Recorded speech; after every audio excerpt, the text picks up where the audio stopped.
safe wind.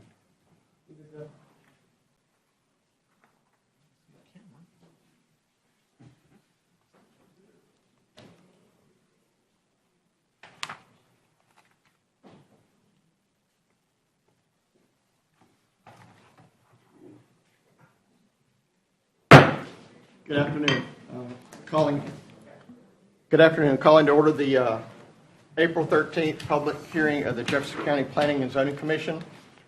I'm your chairman today, Ken Lowry, and just want to talk a little bit about what we're charged with. So the Planning and Zoning Commission regulates subdivision of property in unincorporated areas of Jefferson County. And today, as we hear those cases, you'll hear the decision today regarding any subdivision request, and the plat representative will receive any decision in writing within 10 business days following the meeting. Any subdivision approved today that is not complete, I'm sorry, reading my notes, I'm not sure what that means. But anyway, in order to complete the subdivision of your property, a final plat has to be approved, has to be recorded in the Office of the Judge of Probate. County staff will be coordinating with the surveyors of today's approved preliminary plats to prepare the approved plats for recording. The Planning and Zoning Commission is also charged with evaluating requests for rezoning of property. That'll be our second half of the meeting today. All decisions made on rezoning or recommendations are advisory, and the final determination is made by the Jefferson County Commission in a subsequent public hearing. I'd ask if you've got your phones with you or anything that makes noise, put it on vibrate or turn it off, please, so we're not disturbed during the meeting. And may I have a roll call for today's meeting, please? Yes, sir. Joe Andrews. Present. Joe Blankenship. Present. Dr. Brenda Jefferson. Present. Christy Forsythe. Present. Patrick Gilbert. Present. Ken Lowry. Here. Jay Miller. Present. Cameron Buchanan. Here. Marshall Sigler. Present. Peter Shrine. Here. All right, very good. Thank you.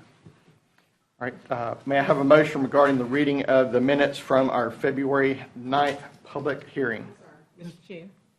Mr. Chair, I missed one person. We still have a quorum, right? Okay, ready to go now? Yes, go ahead. Okay. Mr. Chairman, I make a motion we suspend the rules and adopt the minutes as written. Second. All right, all in favor, say aye. Aye. Anyone opposed? All right, motion carries. Okay, so we're going to start off with subdivision cases today. I know it's a big crowd. Andrew Martin is going to present these cases to the board. We'll save it for the zoning cases. And then I'll call for any opposition to any of the cases. And after that, the applicant or their representative may be asked to come forward to the podium and answer any questions. So the first case today is subdivision case S230001. The applicant is William Wilson. This is a request for 3 lots proposed in the Trustful area. Yes, Mr. Chairman, as you mentioned, this is a proposal to resurvey 4 lots of record into 3 lots for institutional and commercial use. As you see here, the largest portion of this proposed lot is Zone Now Institutional 2. It was recently done by the Jefferson County Commission. This was rezoned for the purpose of a age-restricted, that's 55-plus, multifamily development that's been named the Villas at York. This subdivision does conform with C1 and Institutional 2 zoning requirements. There's no anticipated traffic operation or access issues here. There is flood hazard on Lot 4A, the proposed Lot 4A. That has floodway and Zone AE, so any development on that lot will require a floodplain development permit. Staff recommends approval with an exception to the subdivision regulations to allow Lot 2E to be recorded with no road frontage. Okay, thank you. Mr. Martin, is there any opposition to this subdivision case here today? Is the applicant present? Okay, is there anything, any of the commissioners have any questions for the applicant? I have a question for staff. So if we approve this subdivision, the interior lot will have no road frontage. Are we essentially landlocking that by approving this? We actually have, there's an easement that's been provided right there Okay. to that lot, as would be required for any ones that do not have road frontage. So we're Okay. not landlocked. All right, very good. Thank you. Applicant want to add anything? All right, last call. Any questions from the commissioners? All right, may I have a motion on S23 0001? Yes, sir, Mr. Chairman. I'd like to make a motion for approval with S23001 with the exceptions to the subdivision regulations to allow Lot 2E to be recorded with no road frontage. Second. All right, I have a motion and a second. All in favor say aye. Aye. Anyone opposed? All right, motion passes. Thank you. And as an added bonus, if yours has been heard and approved, you're welcome to exit. No hard feelings. And it makes the room thin out quicker too. So next subdivision case is S230005. The applicant is Stephen Allen. This is 2 lots proposed in the McCalla area. Yes, Mr. Chairman, the purpose of this resurvey is actually to move the boundary line between 2 lots of record. You notice here on this tax map, it shows the parcel here that's separating these 2 lots. The proposed division, the boundary move is from here to right there. So there's no additional lots being created in the subdivision. It complies with all their A1 zoning regulations. And staff does recommend approval for the subdivision. Okay, is there any opposition to this subdivision case? All right, is the applicant present? Yes, here. All right, thank you. Any questions for the applicant from any of the commissioners? All right, hearing none, I'd like to ask for a motion on S23005. All right, Mr. Chairman, I'd like to make a motion for approval on case number S23005. Second. All right, I have a motion and a second. All in favor say aye. Aye. Motion passes. Thank you. Next subdivision case, S23006. Applicant is Wes Bertoldi. I hope I got that right. And this is 4 lots proposed in the Palmerdale area. Yes, Mr. Chairman, this is a proposal to split this 1 acreage tract into 4 lots of record for residential/agriculture use. It is zoned A1 agriculture. It does conform with all our A1 zoning requirements. There was a number of comments from traffic and roads and transportation regarding Hamby Road. It's currently a kind of an undersized road there, and the result of this subdivision would basically mean that there was more than 5 lots accessing off of this Hamby Road, and as such, there's a number of requirements for improving that road. I'm going to, in the essence of time here, I'm just going to summarize those. They need to be widened to 18 feet.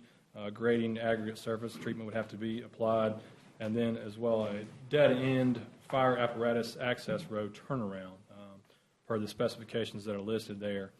Additionally, there are some site distance requirements for any kind of driveway access along Marsh Mountain Road. As with all driveways, they have to be access has to be approved by the Roads and Transportation. So, right-of-way dedication will be required for Marsh Mountain Road and Hamby Road, where adjacent to the property. No floodplain, and there's no sewer available, so the Department of Health will have to sign the final plat. Other than that, the staff does recommend approval. I will say we did have 2 opposition letters that from neighboring properties that have been included there in your packet for your reference. Okay, thank you, Mr. Martin. Is there any opposition present? Okay, would you come up to the podium, give us your name, address, and what your concerns are, please, sir? Solomon Harris, 4845 Hamby Road. I feel we don't need another subdivision. We getting them all through there, and we got wildlife in there. And it's gonna cause it to start running back out in the road again, to me. I got pictures, you know, and coming on Hamden Road, and it's sitting off Marsh Mountain Road, there's no need for them to come on Hamden Road. Mr. Harris, is that right? Yes, sir. Okay. So just to let you know, so what's being proposed, it can be, when they say a subdivision, the owner is actually dividing that whole parcel into 2 lots. So, and we'll have him up here and he'll let him talk about what he's going to do there. He talking about building just 2 houses? Well, I'm not sure. Right now, he's just talking about splitting it into 4 lots. Sorry, I looked at the wrong piece of paper, sorry. So, But we And don't it's- need another subdivision. We got them out on 75 now. yeah, I understand. And by subdivision, you mean like a big, large, multi-family development, right? Lots of houses? Lots of houses. Okay. Well, they building them on 75. If you come out, they finish that bypass through there, so Yes. that's gonna start running the wildlife So- out in the road. So this gentleman has almost a 20-acre plot. Yeah, 18 acres. Okay, and he's going to divide it into 4 pieces, and I'm guessing they're pretty equal, aren't they, Mr.? Yes, sir. They're, the largest one is approximately 13 plus minus acres. The 3 smaller than one here to the south, 2 to the north are approximately 1.5 to 2 acres in size. All right, Mr. Harris, we'll have the applicant come up and talk a little bit more about what he's going to do there, but at most, he's going to have four properties now instead of 1, where he could build on them. So it's not a large subdivision by any means. But Still, I still say we don't need one. If you come out there and look, you'll see what I'm talking about. okay, You know, just don't stay down here, come out there. Which the bypass coming through, y'all just approve for that to finish up. I know the area. I don't live too far from Palmerdale, so. Okay. So you know exactly what I'm talking about, the wildlife and all. Yep. I do. Thank you, Mr. Harris. Anyone else in opposition to this case? All right. The applicant, if you're present, would you, I'm sorry, hang on a second. Did you want to come up and speak, ma'am? Okay, thank you. And just a reminder, if you give us your name and address when you come up, please. Bridget Richardson, 8398 Marsh Mountain Road. Okay, go ahead. My dilemma is the fact that we already having some issues with the water and a little flooding areas also. So I'm hoping they'll be able to do something about that instead of just coming over and just building something and not look at the fact of we having some flooding issues. Okay. Okay, if you do bring it through, we need that taken care of. Okay. How close do you live to this property? Right across the road. Okay. All right. Thank you. Did you have any other? Well, hang on a second. Did you have anything else that you wanted to? Not at Come this on. time. We're gonna hear what he got to Okay. say. Dr. Miss- Jefferson has a Ms. question for you. Richardson, Yes, so your property floods, is that what you're saying? my property and several areas over there too. Okay. We're having an issue with that. Okay. All right. Again, I'll call and see if there's anybody else that would like to speak in opposition. All right. If the applicant would come up, name, address, and if you want to talk about what you're going to do, and you heard Mr. Harris, and was it Ms. Richardson? Is that correct? Yes, correct. Okay. It's West Bertoli, 309 Gregory Road, Jasper, Alabama. My client, Daniel Bard, he just wanted to divide the big parcel up into smaller parcels for future use. And I think smallest one's 1.5 acres, I think. And the main parcel is like 13 acres still.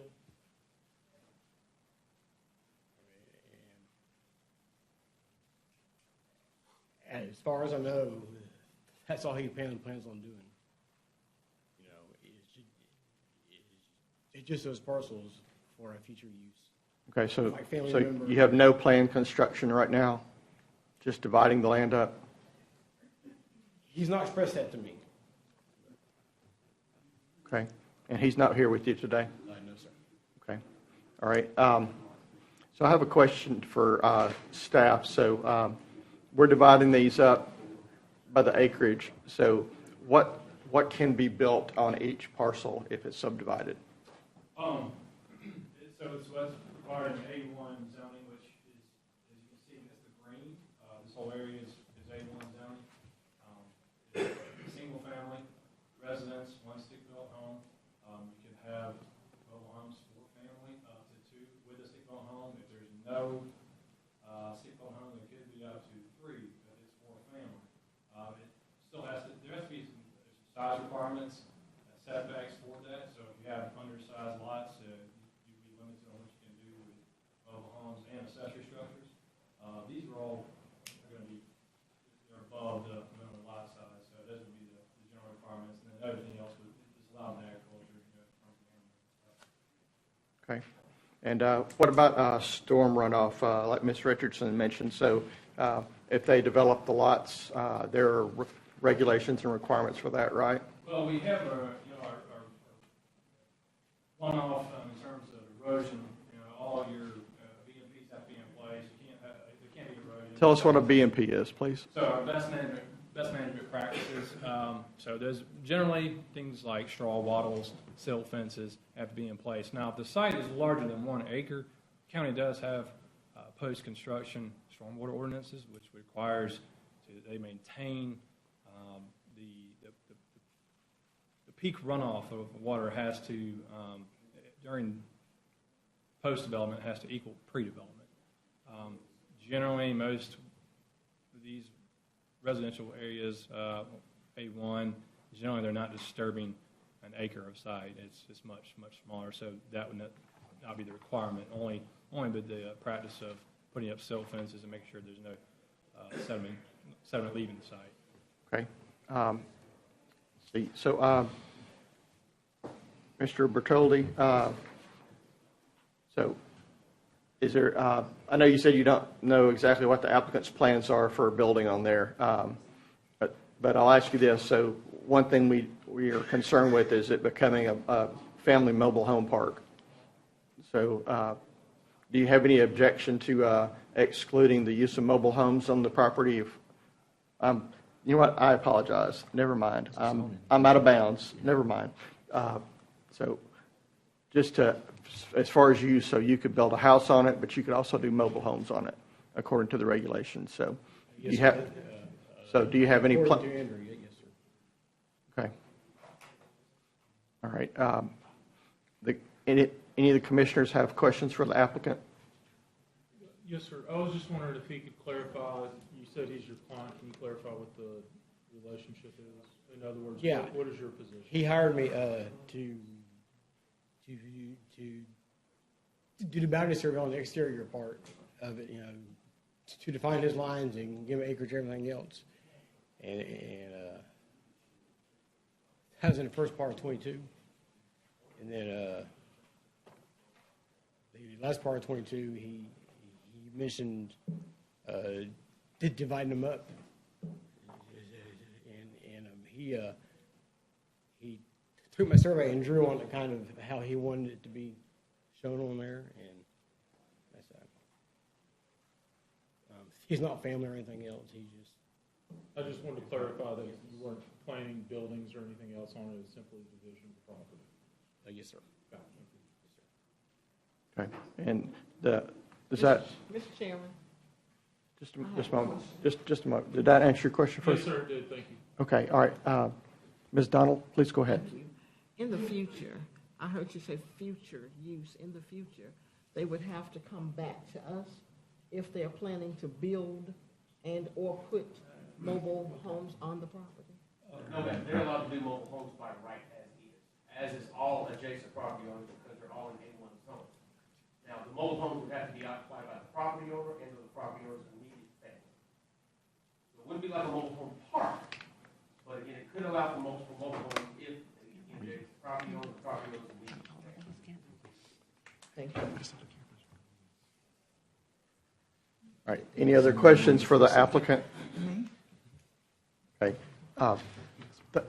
Hang on just in case, but, so I just want to make some comments. So, Mr. Harris, I understand your point about trying to keep it natural, but it is their land and they have a right to divide I it. understand that part too, but the development, like, let's not do no secrecy.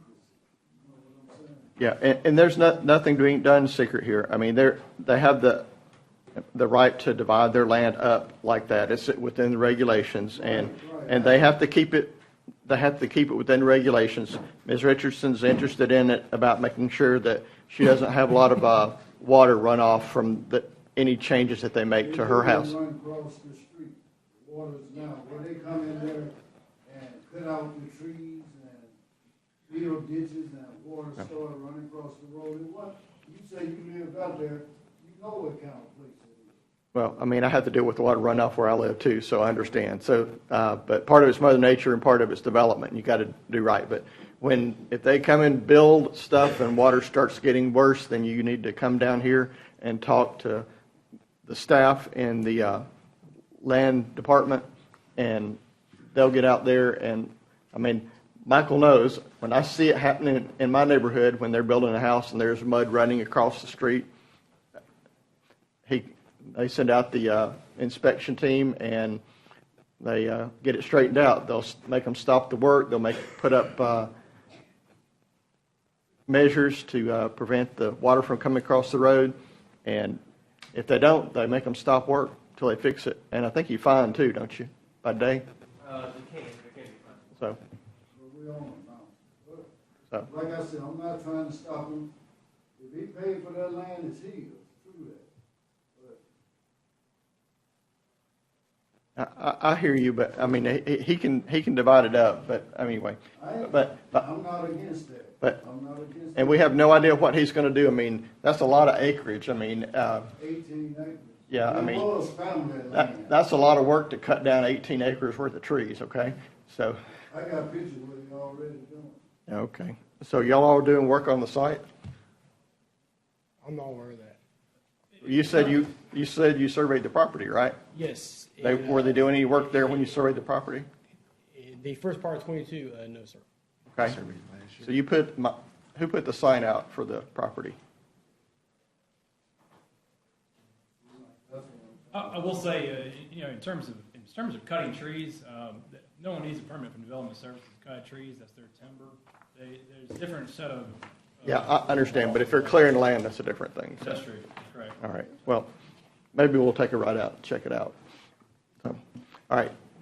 Thanks. And so, how about any other questions from the commissioners? All right. I appreciate your your comments. So I'll ask for a motion on S230006. Mr. Chairman, I'd like to make a motion for approval on S230006. Motion for approval, sir. Second. All right, a motion and a second. All in favor say aye. Aye. All right, motion passes. Thank you, everyone.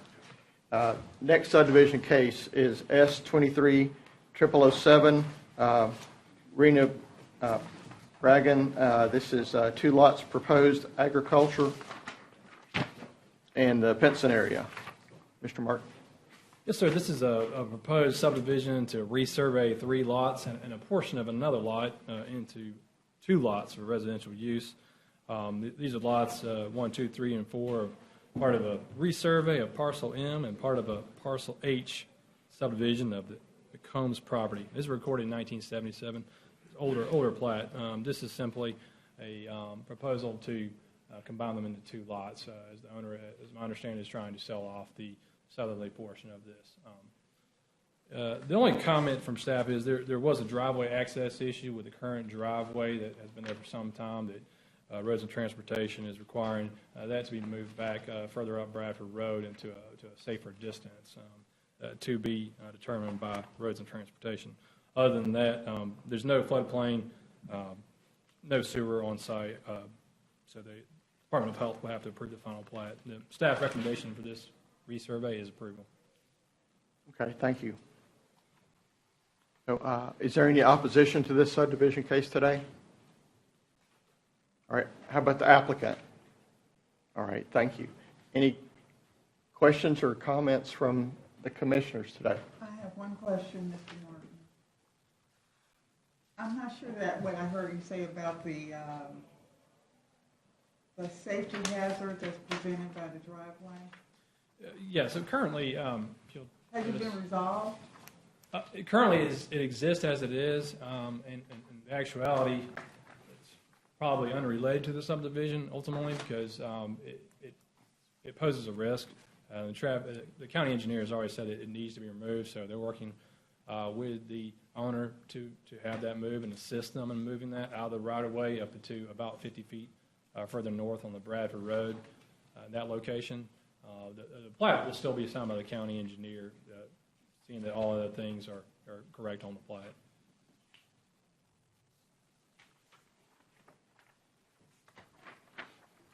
Okay, any other questions? All right, may I have a motion? All right, Mr. Chairman, I can motion for approval on case number S230007. Second. All right, I have a motion and a second. All in favor, please say aye. Aye. Anyone opposed? All right, motion passes. Next subdivision case, S230008. The applicant is David Ball. This is a resurvey with 3 lots proposed in the Rocky Ridge area. Yes, Mr. Chairman, this is a proposed resurvey. It's to split one lot of record into 3 lots. One of those lots being for multifamily residential development. As you can see here, this is a larger lot 3A, proposed lot 3A here, is that proposed development site. It is currently zoned R4 multifamily. It was zoned back in 86 in a rezoning case. The proposed subdivision does comply with the zoning regulations. Lot 2A, because it's in the city of Hoover, will have to be signed. The final plat will have to be signed by the city of Hoover.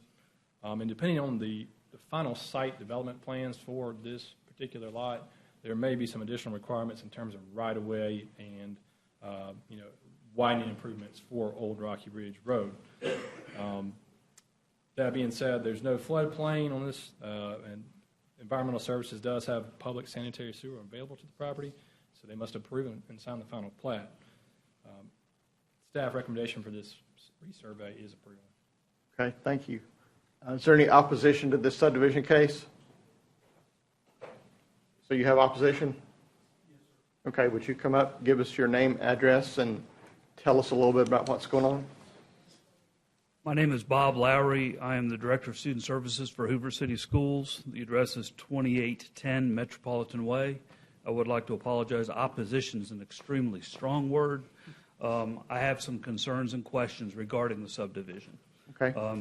If I can have 60 seconds, I've got 3 points. I'll be brief. Okay, thank you. One question is the zoning for the other lots. What will they be zoned? My question stems from school safety. School safety looked radically different in 1986 when this was zoned to be an R4. It is less than 100 feet away from an elementary school, looking in the back of classroom windows. So that's my concern, okay, what that would be like. Second point, with this re-subdivision, the draining requirements, would that change? In meeting with the developers, they were unaware of the current drainage issues that were in place, that the current drainage is already maxed out.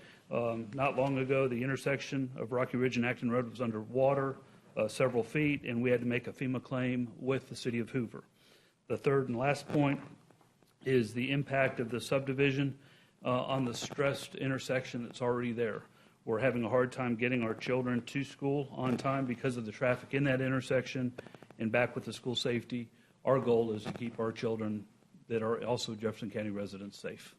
Okay. Thank you. All right, thank you. How do you spell your last name? I'm sorry, Chairman. I spell mine wrong. It is Lawry. Okay. Phonetically, we're good, though, right? Yes, sir. Okay. Thank you. Thanks. I appreciate that. The applicant here? Yeah.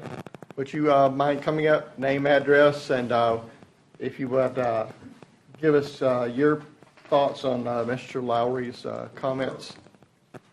David Ball, Dobbins Group, 33 Ridge Drive, Birmingham, Alabama. The zoning won't change. The main tract is zoned R4. The other pieces are zoned R1 in Hoover, and then institutional, Jefferson County institutional in the county. Is that correct, Andrew? So there won't be any impact on zoning. It stays the same. In terms of drainage, really our piece doesn't impact the flooding that has happened there. When we come in, we redevelop, and our civil engineer is here if you'd like him to walk you through it. We will only improve the drainage situation.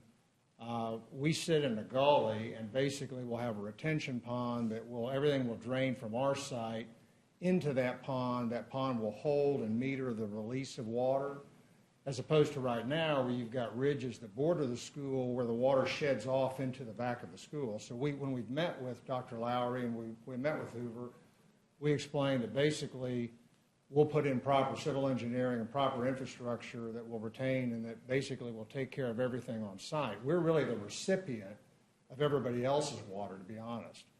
So it only gets better in terms of drainage. Traffic, we had a study commissioned by Skipper, and basically our development was incorporated into their modeling.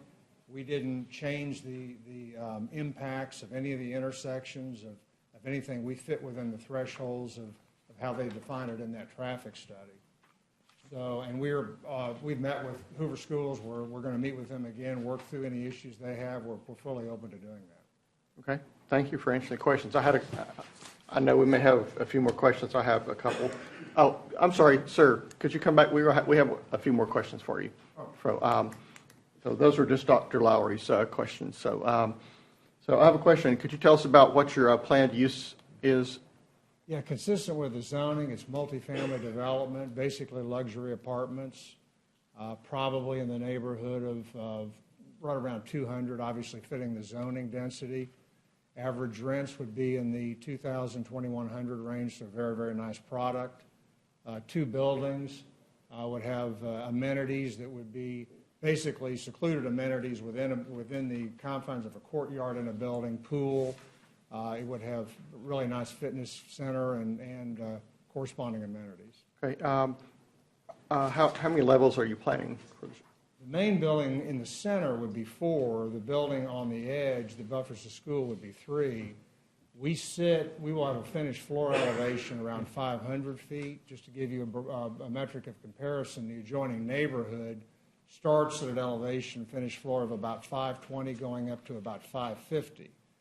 So from the standpoint of the neighborhood and the school, we sit really in a gully. And we actually did a study for Hoover, met with Hoover Schools on how that would impact, views to their playground areas, and shared that with them. This isn't necessarily relevant to the subdivision case, but fire protection-wise, do you know who's going to cover that? Do they have capability for that level, 4 levels of structure? Yes. Yeah, of course. All right. Thank you for answering. Let me see if anybody else. How many luxury apartments are there? How many luxury apartments? That density is not yet established, but probably around 200. Okay. You have anything else, Dr. Dickerson? Okay. Mr. Ball, when do you anticipate beginning construction on this project? It'll be a while. We just completed an environmental study. We are probably going to close within the next 90 to 120 days. We have not started on plans yet. That'll probably take another 6 to 8 months. So I'd say at least a year, but maybe more. Okay. All right. That's all you have? Any other questions for the applicant? All right. Thank you, sir. Thank you. Dr. Lowry, I think you covered your questions. And it sounds like y'all are working cooperatively, so that's good.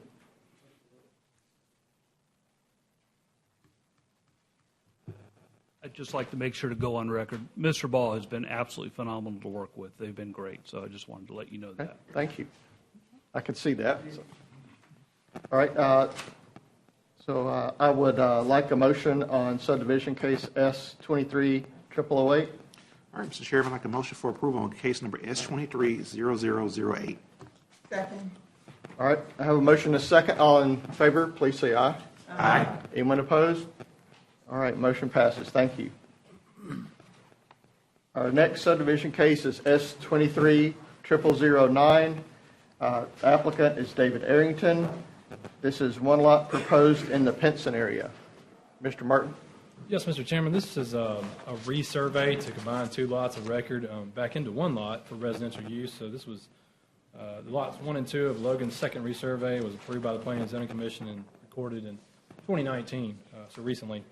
That being said, the owners are coming back to rejoin the property. The only major comment on this one is that the planning has noticed there is a existing accessory structure on the property. I believe it's right here on the aerial. That does not meet the required 35-foot setback that's required there in A1. So that residence will, or that accessory structure will have to be moved or removed in order for our department head to sign the final plat. Other than that, there's no right-of-way, no anticipated road access or operation, traffic operation issues, no flood, no sewer. So the Department of Health will have to sign the final plat. We do recommend approval for this resurvey. Okay. Thank you, Mr. Martin. Are there any opposition to this subdivision? Applicant here? Would you come up for just a second, please, sir? Are you Mr. Arrington? Yeah. Just do name and address for the record, please. My name is Dave Arrington. I'm at 2032 Valleydale Road in Birmingham. Okay. Mr. Martin brought up several things about your plat that had to be covered. Did you understand those, having questions about those? No, we're in agreement with it. I think the main thing is that utility structure that doesn't meet the setbacks, and we understand that, you know, that's going to have to be confirmed that it's been moved behind the setback before the map will be signed. Yep. Okay. All right. Very good. That's all I wanted. Does any of the commissioners have questions for the applicant? All right. Thank you, sir. I appreciate that. All right. May I have a recommendation, a motion for S230009? All right, Mr. Chairman, I'd like to make a motion for approval on case number S230009. Second. All right, have a motion, a second. All in favor, say aye. Aye. All right. Anyone opposed, say nay. All right, thank you. Next subdivision case, S230011, and Mr. Bertoli is back here with us as the applicant on this one. This is two lots proposed in the McCalla area. Mr. Martin? Mr. Chairman. Sir? Did you skip number 10? Did I skip number 10? Okay, S2302. so I apologize. I have two different lists here, and number 10 is not on one of my lists. So we're going to pause calling number 11, and we're going to back up. So subdivision case is S230010, and this is two lots proposed in the Indian Valley area. Sorry about that. Oh, yes, sir. This is a proposed resurveyed split, this one acreage tract. Excuse me, it's a portion of one lot of record into two lots of record for residential use. See here how they're dividing the property. The proposed lots don't meet the minimum lot size for A1. However, a variance was granted for both of these lots to have less than the 1 acre minimum. So in addition to that, there isn't a collapsed, abandoned, manufactured home that constitutes a violation of the county's weed and litter ordinance. So that violation will have to be rectified. You can see it here on the plat before the Department of Development Services Director will sign that plat. There's no anticipated road or traffic operation issues. Right-of-way dedication will be required for Shenor Road, 25 feet from the center line where adjacent to the property, and also an additional 5 foot of right-of-way dedication will be required for a portion of Falling Wood Lane that's adjacent to the property there. There's no floodplain on this property. No sewer is available, so the Department of Health will have to approve and sign the final plat. Staff does recommend approval for this resurvey. Okay, thank you, Mr. Martin. Is any opposition here today on this subdivision case? All right, is the applicant here? Would you mind coming up, give us your name and address, please?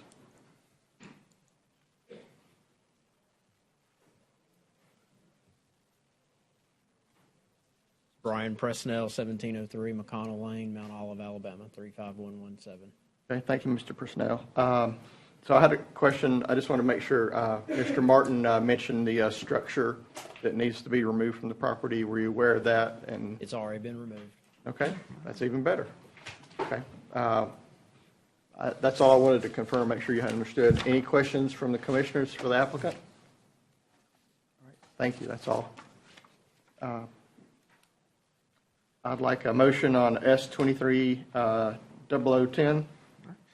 Mr. Chairman, I can make a motion for approval on case number S23-0010. Second. All right, I have a motion and a second. All in favor, please say aye. Aye. Anyone opposed? All right, motion passes. Thank you. Now we will do S23-0011 and Mr. Bertoldi, and this is 2 lots proposed in the McCalla area. Mr. Martin? Yes, sir. This is a resurvey of a property we actually was approved by the Planning and Zoning Commission September of last year. It's recorded. Since then, the owners come back and have wanted to adjust a lot line. You'll see here on the plat, this dotted line of easement that says L3, L4, that's approximately where the original lot line was, and they're simply wanting to move it down here.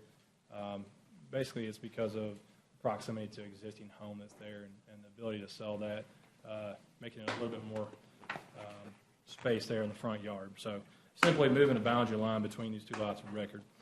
Staff does recommend approval with an exception to the subdivision regulations to allow Lot B1-AA2 to be recorded with no road frontage.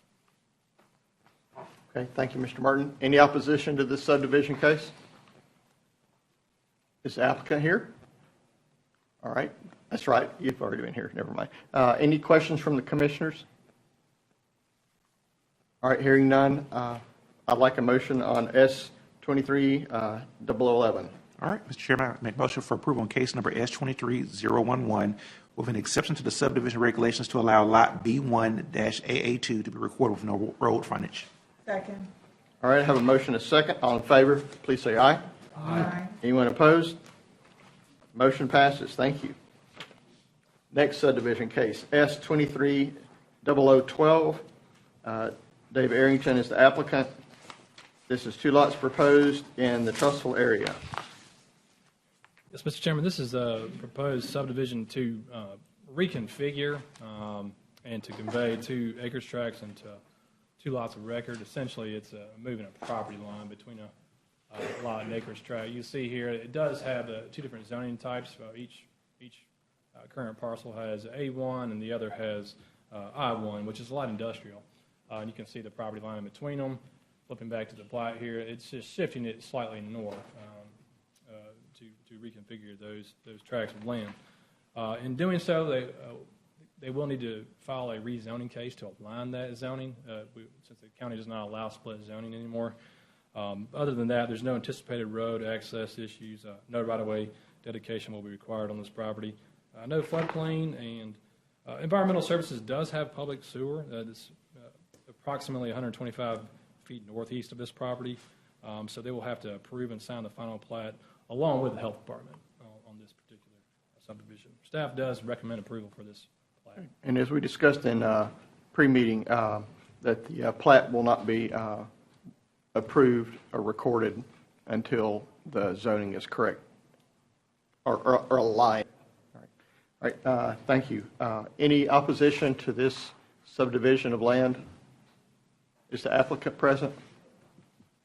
Would you come up for us, name, address?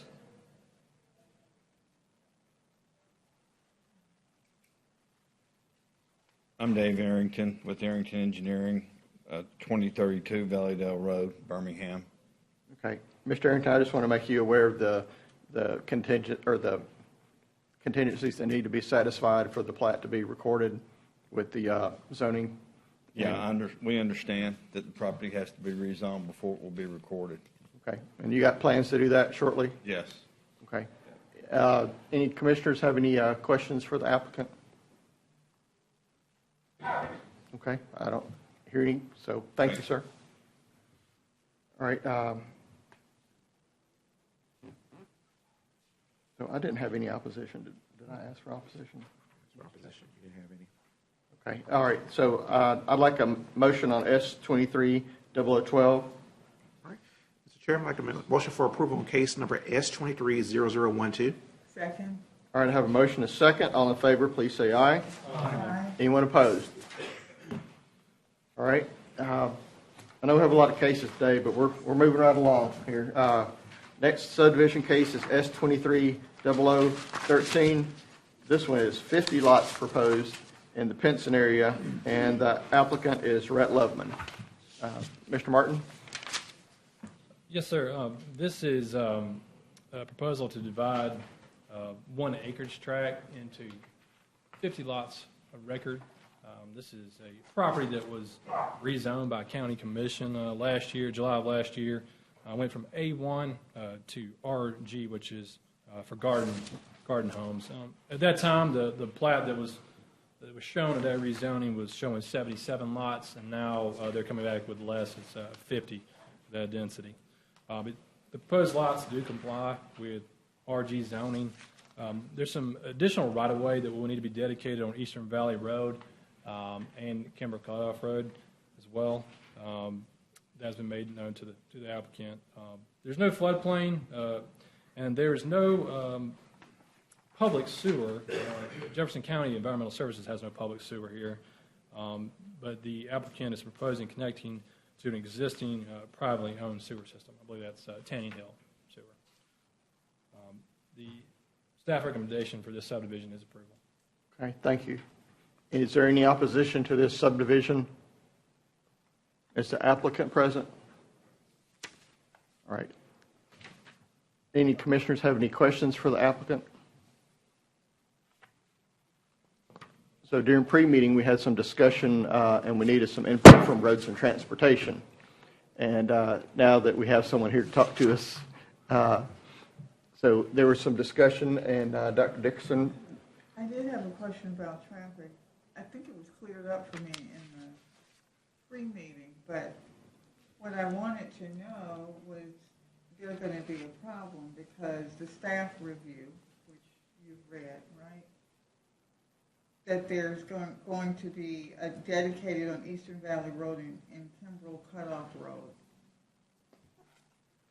I'm sorry, can you repeat that? Is there going to be a traffic issue? No, ma'am, it's not anticipated that the development of this site would cause direct traffic issues, safety, or operational to Kimbrell Cutoff. Is that right, Mr. Martin? What? You may want to speak to about maybe there was a proposed improvement there, just to on the lane. Okay. Yeah, in general, not directly associated with this development. Roads and Transportation is in the process of developing improvement projects in that area, including the intersection of Kimbrell Cutoff at Old Tuscaloosa, and also improvements along Eastern Valley that would address any current issues that are being experienced out there, and also addressing and accounting for any future development for the area. Okay. Thank you. Were there any other questions for Roads and Transportation or for the applicant? Dr. Dickerson, are you good? No, I'm satisfied. Okay. All right. Would the applicant come up? I have a question for you, Mr. Loveman. Name, address, please, sir. Rhett Loveman, 24 Woodhill Road, Birmingham, Alabama. Okay. What are your plans for beginning construction? The site there's still a few things that we have to work out with staff on the right-of-way issue. Just ballpark it, 6 months, 12 months? Oh, I'm sorry. Hopefully this summer, July. Okay. Yeah. All right. And for Roads and Transportation, what's your timeline for road improvements? The time frame is not within 6 months or, Okay. or Well, a year. ballpark it. So are we 5 years out, 2 years out? Improvements along Eastern Valley can be a number of years out. On Old Tuscaloosa, Kimbrell Cutoff intersection, those improvements will be taking place within a year and a half, 2 years. Okay.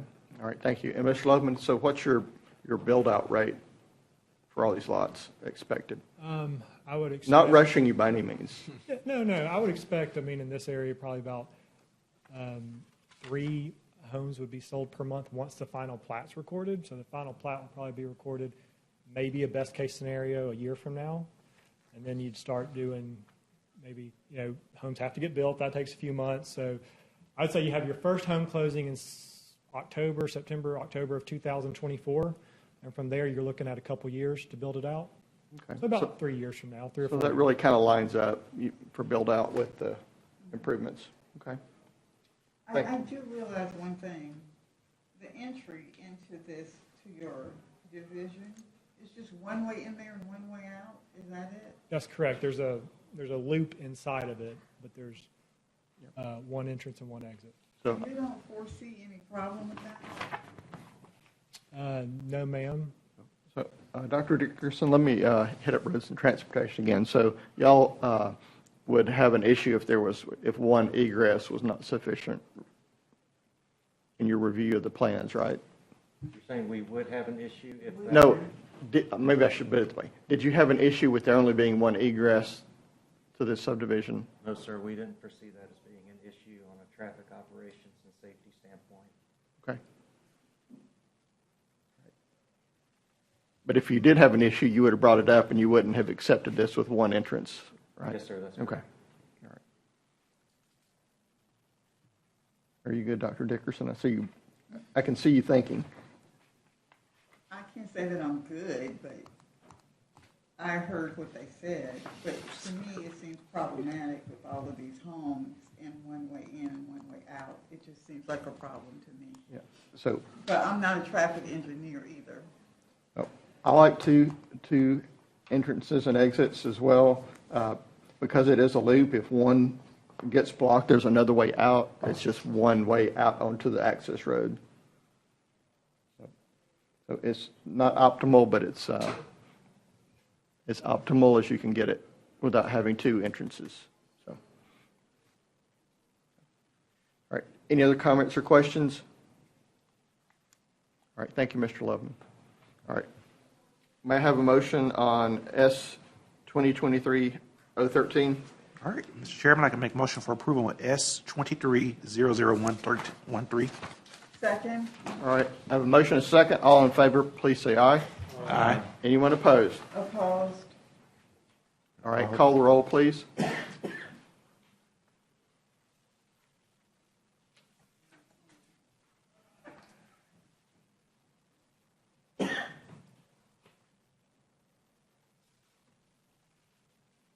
Caught you off guard, Connie?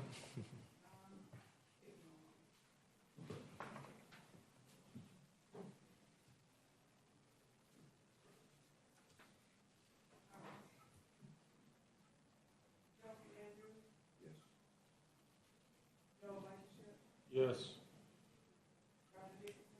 No. Yes. Yes. Yes. Yes. Yes. Yes.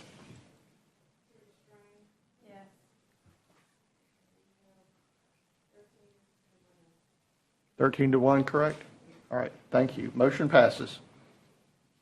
All right, next subdivision case, S 23-0014. This is applicant Timothy Stevens, 2 lots proposed in the West Concord area. Mr. Martin.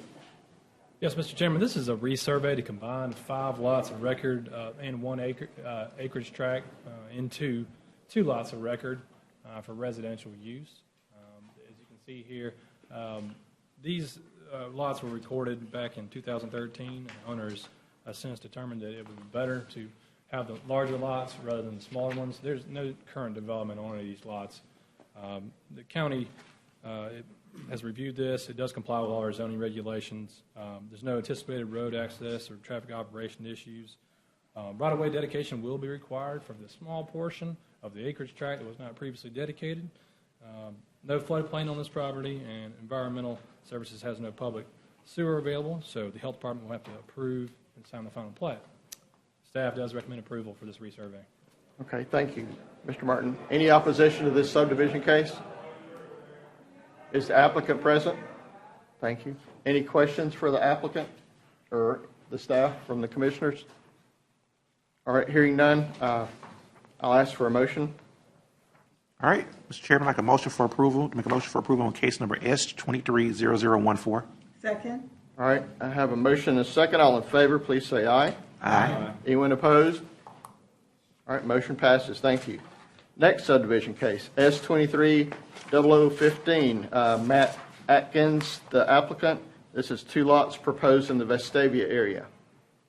Yes, Mr. Chairman, this is a proposed subdivision, resurvey to move a boundary line between 2 lots of record. You'll see here Lot 18, Lot 19. This is existing lots of Altadena Estates. It was recorded in 1956. And the proposal is to move a boundary line, as you can see right here, as well as a small portion of this a small tract of land that was deeded out years ago. Currently, there's a garage that sits on that portion. You can see there, and that's the reason for having to move this boundary line. The plan is to either sell or build on the lot that's existing, is simply removing the boundary line between the two. It complies with all our E1 zoning requirements, and there's no right-of-way required, no flood hazard. There's no public sewer available, so the Department of Health will have to sign and approve this plat. There is also a sanitary sewer that's approximately 940 feet to this property, in which the Jefferson County Environmental Services is requested to sign the final plat as well because of that. Staff does recommend approval for this resurvey. Okay, thank you, Mr. Martin. Is there any opposition here today on this subdivision case? Thank you, ma'am. Would you please come up and give us your name, address, and tell us about your opposition, please? I'm Molly Bradley. Can you hear me? Yes, thank you, Holly Bradley. Molly Bradley, 2705 Altadena Road, which is the road that is next. It joins the. How about that map? Does that help? The bottom of that. Okay. And I need to ask you all to bear with me. I had a wreck and I had a concussion, and so sometimes I stutter, and sometimes I'll have to pause. So I apologize for that. It's quite all right. Please go ahead. Take your time. Thank you. All right. The significance of this is more than just moving a boundary. That I think that it needs to be known to the county. And please bear with me. Up above this lot and up above my lot, primarily my lot, was built on an acre and 1.6 acres. They annexed it into Vestavia right before it was built. The people that had owned it before, it was E1, but it was the man was a gardener and all this kind of stuff. And when the people above it, it was a young doctor up there on this 1.6 acres, built a very big $3 million house. And they moved all of the topography. They changed all of the topography.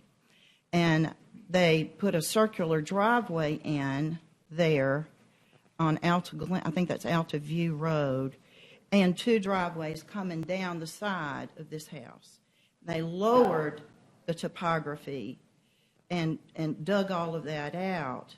And so now we not only have a water problem, we have and flooding, but it's far more than just that. They annexed into Vestavia, and Vestavia took a long time to give them, they let them go ahead and move in without giving them the permission that form for residency. Certificate of residency, yes. I had to fight this, and now, because we're Jefferson County and they're Vestavia, it's nothing has been resolved. They did finally do the occupancy thing. Vestavia did make them come in and do some plants, but they took down probably 250 trees. And so we're getting all of that water. Not only is Altadena Road getting all of that water. They're getting the water above Altadena Road on Altaview because it's a circular driveway and two driveways coming down. So my driveway and both of my sides of my house is just like a river. It floods Altadena Road. It hydroplanes. We've had one girl who ran off the road in the middle of the night going to church, and we had to go fish her out on the other side of the road. She was nearly killed. And so what Jefferson County has done, in front of my house is a ditch that's been there since the inception of the building of that house in 1961. That ditch is not big enough for all of this water. And Jefferson County has been wonderful to me. But they have had to come out. This water problem is costing Jefferson County a lot of money. The road has been washed out in places. They've had to come in. The Jefferson County has had to go dig that ditch out so many times, at least 5 times, getting out the big earth mover things and putting in, trying to hold this water back with this kind of a netting thing and planting things, and it is not held. They've had to go out there 4 times that I remember distinctly, and they're going to have to go out again because it's already putting in gravel. They've had to build up a wall around where it goes under the road to the stream across the street, and it fell through several times, and they had to redo that. And so the problem is the enormity of this water. The other thing is the road at one time the road was sinking because this culvert under this road was not ever meant to take. It's not just the water coming down, it's the volume of the water, and it's also groundwater. So it's shifting the ground underneath because there's rock under there. It used to be an old mining place, and there's holes in there. So lots of things are happening. And at one time, Jefferson County had to come fill up where the road had potholes right there by my driveway, because my driveway is where a lot of this water comes down. My driveway is washed away, and it's going to have to be completely rebuilt.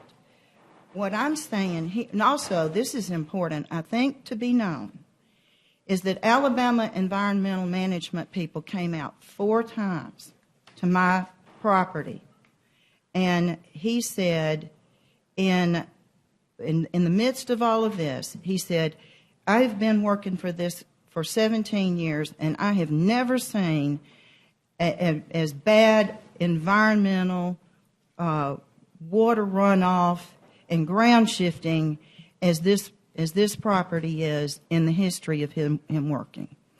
Besides that, environmentally, this water, with all of the people behind us, fertilizers, insect poisons are coming down into my yard and going into that stream, which goes all the way down to the Little Cahaba River. And so that's a problem. The other problem is that at hydroplanes, the road, we have a school and a church down the road. A lot of people use Altadena Road now to get off of 280. When it floods, it completely floods in my yard, and people have to stop and wait because you can own when it floods. And it's a lot of flooding, not just every now and then. It's most every time it rains. You have to stop and wait till the next person gets across the hydroplaning so that you won't, you can't have 2 cars. You'll hit each other. The other thing is I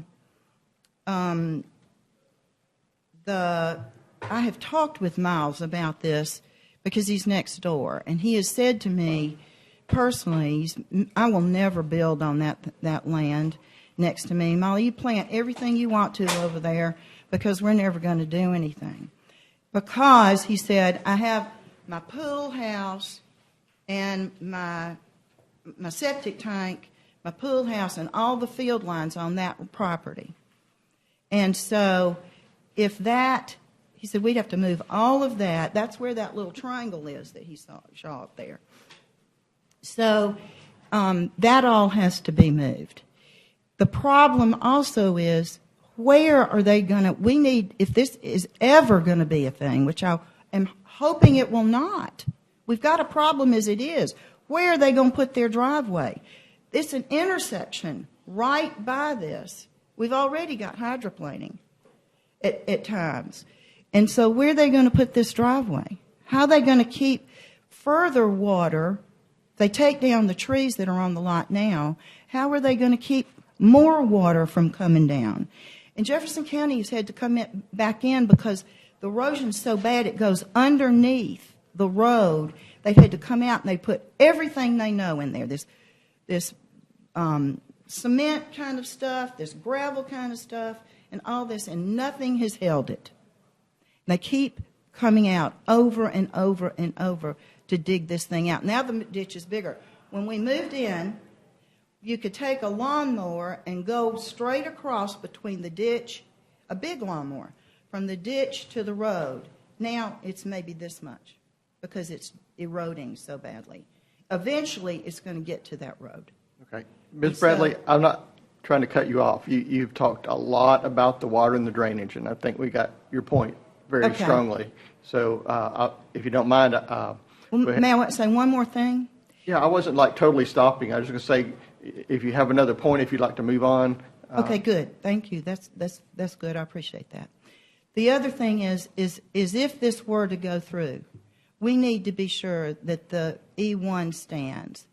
I want to go on record, please, that E1 and that we don't keep having variance and variance and variance, that they keep chipping away, because this is already a big problem. Okay. Well, I can assure you that this is not a rezoning hearing, so the zoning is not at issue today. Well, I'm just saying that just building something over there. Well, I mean, if they decide they want to ask for rezoning, they'll have to come back for a hearing and do this all over again. So, but we're not entertaining this. This is just adjusting the property lines on these two existing lots. So that's all they're talking about. The reason for, Miles has told me the reason for adjusting the property lines is so he can build on that lot. Well, we're going to hear about that next, okay? But I just wanted to hear your point. And you live adjacent to his property? I do. Okay. To this lot okay. that we're talking about. And the one that currently doesn't have a structure on it? Does not have a structure on it as of now. Okay. All right. Thank you. I think we've got your points. I've got a long list here. Is there anything else you'd like to add? No, that's good. All right. Well, Thank I appreciate you. it, Ms. Bradley. And I do. You can be seated, and I'll see. Is there anyone else that's in opposition to this case? All right. So I want to mention that we have a 15-minute time limit for opposition, and we just used 10 of them. So, okay. Well, I just wanted to let you know. I mean, well, give us your name and address, and please feel at ease, okay? My name is Zoe Langner. I live at 2692 Altadena Road. As the crow flies, I'm within 500 feet of that property, depending on which part of the property you measure from. But I think the point that Molly was trying to make about the zoning, yes, we understand that it's E1, and that would stay E1 in this request. However, with this property triangle where the house or the garage is coming into that parcel, I assume that no building plans have been submitted. I guess they don't have to be. No. But how in the world are they going to get a house unless it's a salt box on that parcel without coming back and asking for variances? And I think that's the point Molly was trying to make was, okay, you approve this, and so then we come back and then we're asking for variances. Well, this is a different board from the variance board, okay? So that would be heard there if somebody does, okay? And Altadena Road is a very dangerous road. It is a county road. Yes, my office is near there. I know. Okay. I know the area. You know that people use it to cut through. Y'all just guilty. Do you know the speed limit's 35? How fast do you I go drive? 34. I bet you do That's because not. it's raining all the time. I bet you do not. My property as well has a drainage issue. The Yes. water as well, hydroplanes in front. The county can't afford to do anything about those culverts. They say they're our responsibility. It's a problem. Development in the neighborhood's a problem. And then y'all just approved how many apartments down there on Old Rocky Ridge Road? Couple hundred. Yeah. But And we then didn't what approve the we're doing- apartments. We approved the division of their land. Right. The land was already zoned for apartments. Okay. So- But you know where those people are going to go? Right down Altadena Road. Jefferson County doesn't have the manpower for that road. They don't ever come out there. Vestavia doesn't patrol it. We have no protection on that road. It's rare that we ever see a soul. It's dangerous. If you walked it, you'd know it. We right now have to back out into the street. If we can't turn around and go on to Altadena Road, and they're going to have the same problem. People blow their horns at us trying to get out onto Altadena Road. So, from a safety point, please consider that. I'm not opposing their E1. I know they have the right to do that. However, this development up and down that street is a problem. Thank you. Okay, you're welcome. Is there any other opposition here today? All right. How about the applicant? Would you come up here and talk to us a little bit? If you'd like, I'll give you a chance to address Ms. Bradley's and Ms. Langner. Is that right? Questions, and then we'll probably have some more for you. Name and address first, of course. Joe Schifano, Engineering Design Group, 120 Bishop Circle in Pelham, Alabama. To address the initial reason for this application, yes, it is to correct a lot line that has been built over a garage area and move it around so that the owner of the property can offer it for sale. So that is what we understand from our client, that his purpose in offering this resurvey is. As far as what he's ultimately going to build, I guess that would be up to the purchaser of that land. We don't have any knowledge of that transaction or the ultimate builder or purchaser. So I heard a lot of the concerns about the other construction in the area that has occurred over the years. Those things were not things that our property owner was in control of. It sounded like it was a lot that was nearby, but was not something that our owner was actively doing or constructing. So I don't have any knowledge on that matter, I guess is what I'm trying to say. Okay. So I heard some other things said I just wanted to discuss. So and I apologize, I was making notes at this time. Are you a professional engineer or professional surveyor? I am both. Both? Okay. Yes, all right. So I heard mention that there's sanitation lines are on the other lot. Are you aware of that, and is that being taken into consideration? We are aware that our survey crews did find some cleanouts indicating that there were some of those installations on this property, and I was just made aware of this actually today. I'm actually covering this case for another individual in our office, but Yes. That being said, I'm certainly going to bring that up as a matter with the owner, that he must certainly get that cleared up, because that's not allowed by the health department. Okay. Well, we just happen to have a health department representative sitting right up here. So, J.C., you got any questions or comments on that? They have to submit it for an easement if they want to keep it on their property. Or they'll have to come to us and submit a plan to show us where they're going to move it to if they decide to move it. Okay. All right. Thanks. All right.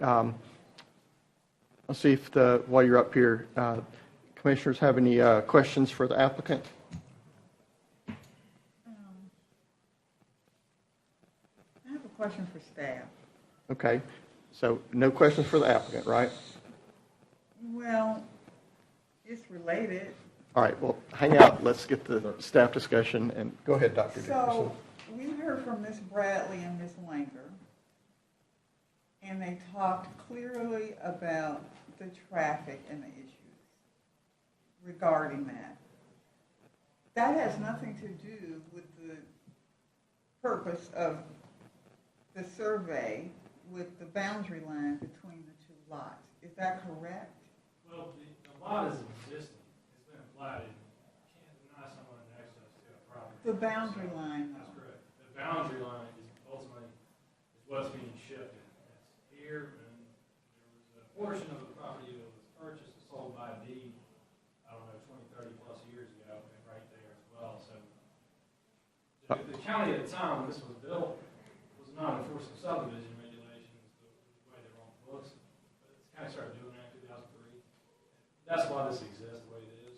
So this is to bring it into compliance and get it cleaned up, so to speak. Well, just to be clear, it's one way to bring it into compliance. Other ways to move the garage back on the, but they own both properties, so it's their right to divide it up to accommodate that offset. It does meet the requirements. I know there's some discussion about lot sizes. It's 1 point, 1.1. yeah, 1.1 plus or minus, so it's within the minimum requirement of that size. So it's not, it's being reduced here with this triangle in this section here. Although that can't be fixed unless the owner wants to sell it back to this owner. Yes, so I'm guessing that. Putting the boundary line properly has nothing to do with their issue with the water, the drainage, the traffic, and all of these things that they brought up. Right or wrong? That is, No, The she's staff asking you. Or Yeah. anybody can answer that, you or, No, it's not for the applicant. You said it was a staff question, so. well, okay, Mr. Martin. I'm going to change from, My professional opinion is Yes. that by moving the boundary lines, it doesn't change any of that. It has to do with not just development, that's to do development on the entire area, which is not controlled by these two lots. These lots are existing. okay. All right, I just needed some clarification on that. Because I feel their pain, but I don't know that this has anything to do with it unless he builds the garage. That's gonna negatively impact their property, right? Well, the setbacks will remain the same between oppositions property and theirs. The setbacks are, it's still E1, so the setback is what it is now. It just more or less is bringing this one into compliance so that, yeah, it could be sold or it could be built on for a single family residence that would be authorized in E1. Dr. Dickerson, I have a few if you're done, but, I'm done. okay. If you want to ask after I'm done, you can, okay. Okay. All right, I'm going to go to my Roads and Transportation Assistant staff member down here. So what are your thoughts or remarks on the water issues that you've heard from the ladies in opposition today? Anything that I agree that this really that doesn't really have a lot to do with this. The only thing it does is if whoever purchases that second lot, the county will have to approve the driveway access as part of the building plans. So for as far as safety getting out on the road. So that much I know is controlled. So, but any thoughts on the other issues? I mean, water on the road, all the drainage. I mean, if we're going out there and Roads and Transportation is doing mitigation measures or clean up a lot, that's got to be killing us too. So, Yeah, I'm not personally familiar with operations by our maintenance group going out there and continually or routinely having to do the ditch repairs or remediation and so forth, but not to say that's not happening. I appreciate the observation and comments by Ms. Bradley, but as it relates to the adjustments to the boundary line, I don't know that. yeah, I agree. Could you take an action to get the superintendent for the area to go by there and visit her and see if there's anything that can do to help mitigate the situation? Certainly. Okay. All right. So I'm not sure, Ms. Bradley, how much that's going to help, but maybe we can get a little bit more attention and see what we can do. So, and just out of curiosity, do you own that little small parcel that's So that's your flower garden? Okay. All right, thank you. Okay, all right, thank you. I was just curious. I thought it might be yours now. Okay. Okay, I'm gonna allow one and one only from anybody. That's it. So this is a freebie. So come up and ask it, and then we're gonna move on. What is on that triangle right there is his 2-story garage and his pool house. Yes, I understand. And the field lines and the septic tank are in this area that we're looking at. If you move the boundary line, then he has to tear down his whole garage? No, he's moving the boundary line so that he does not have to tear down his garage. But if he sells the lot to someone and his garage is encroaching on their... It won't be with the adjustment. That's what the adjustment is for, is it's putting it squarely on the lot that he lives on. The boundary. But so that means that the person in the left lot would own part of the land that his garage... No, it's the other way around. He's going to own a part of the land in that parcel that's right next to you. Okay, that answered. He's just redrawing the lines around everything he has and making that his property. And then the rest, what remains, is what he's going to section off. Okay. Thanks for keeping that brief. So I'm going to close the public hearing. Dr. Dickerson, did you have anything else for staff? I do not. All right. Any other comments or questions from staff? I mean, from the commissioners? Mr. Chairman, I have a question for the applicant. We understand that the field lines, my understanding the field lines are currently on this new proposed lot, Lot 18. That's what I'm understanding today, yes. Is the owner aware of that?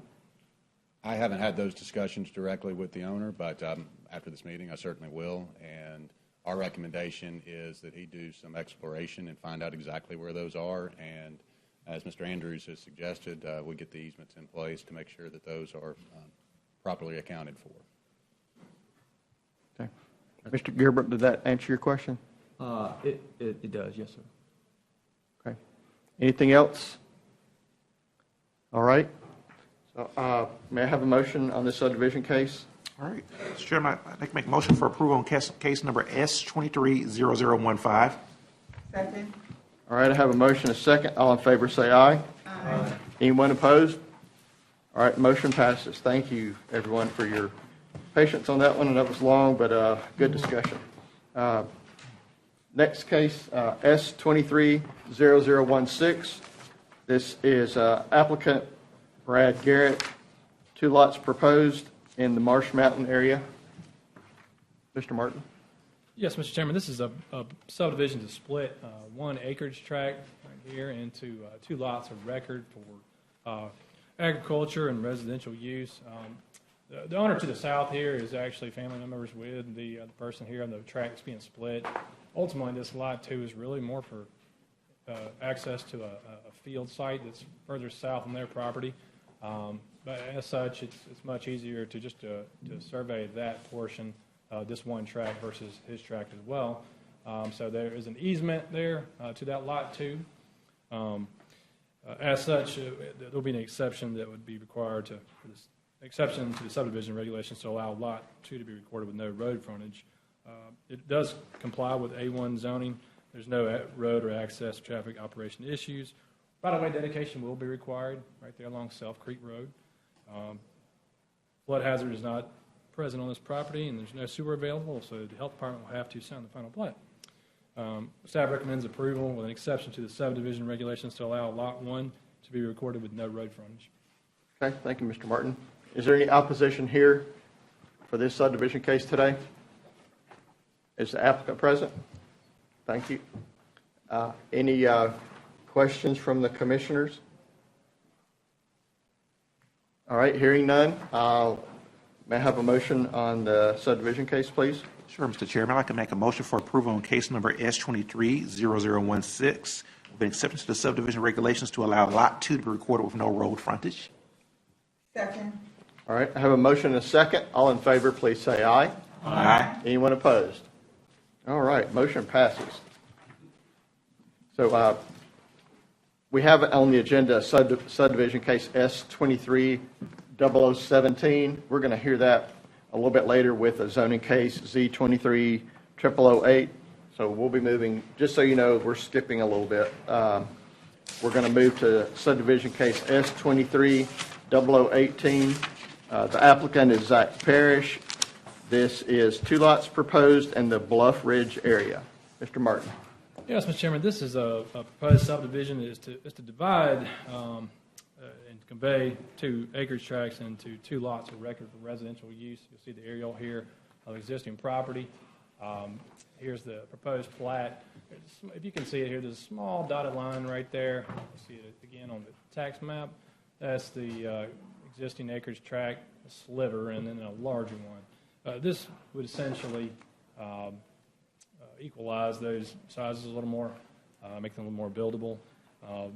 The proposed subdivision does comply with our zoning regulations. Again, this is A1 zoning.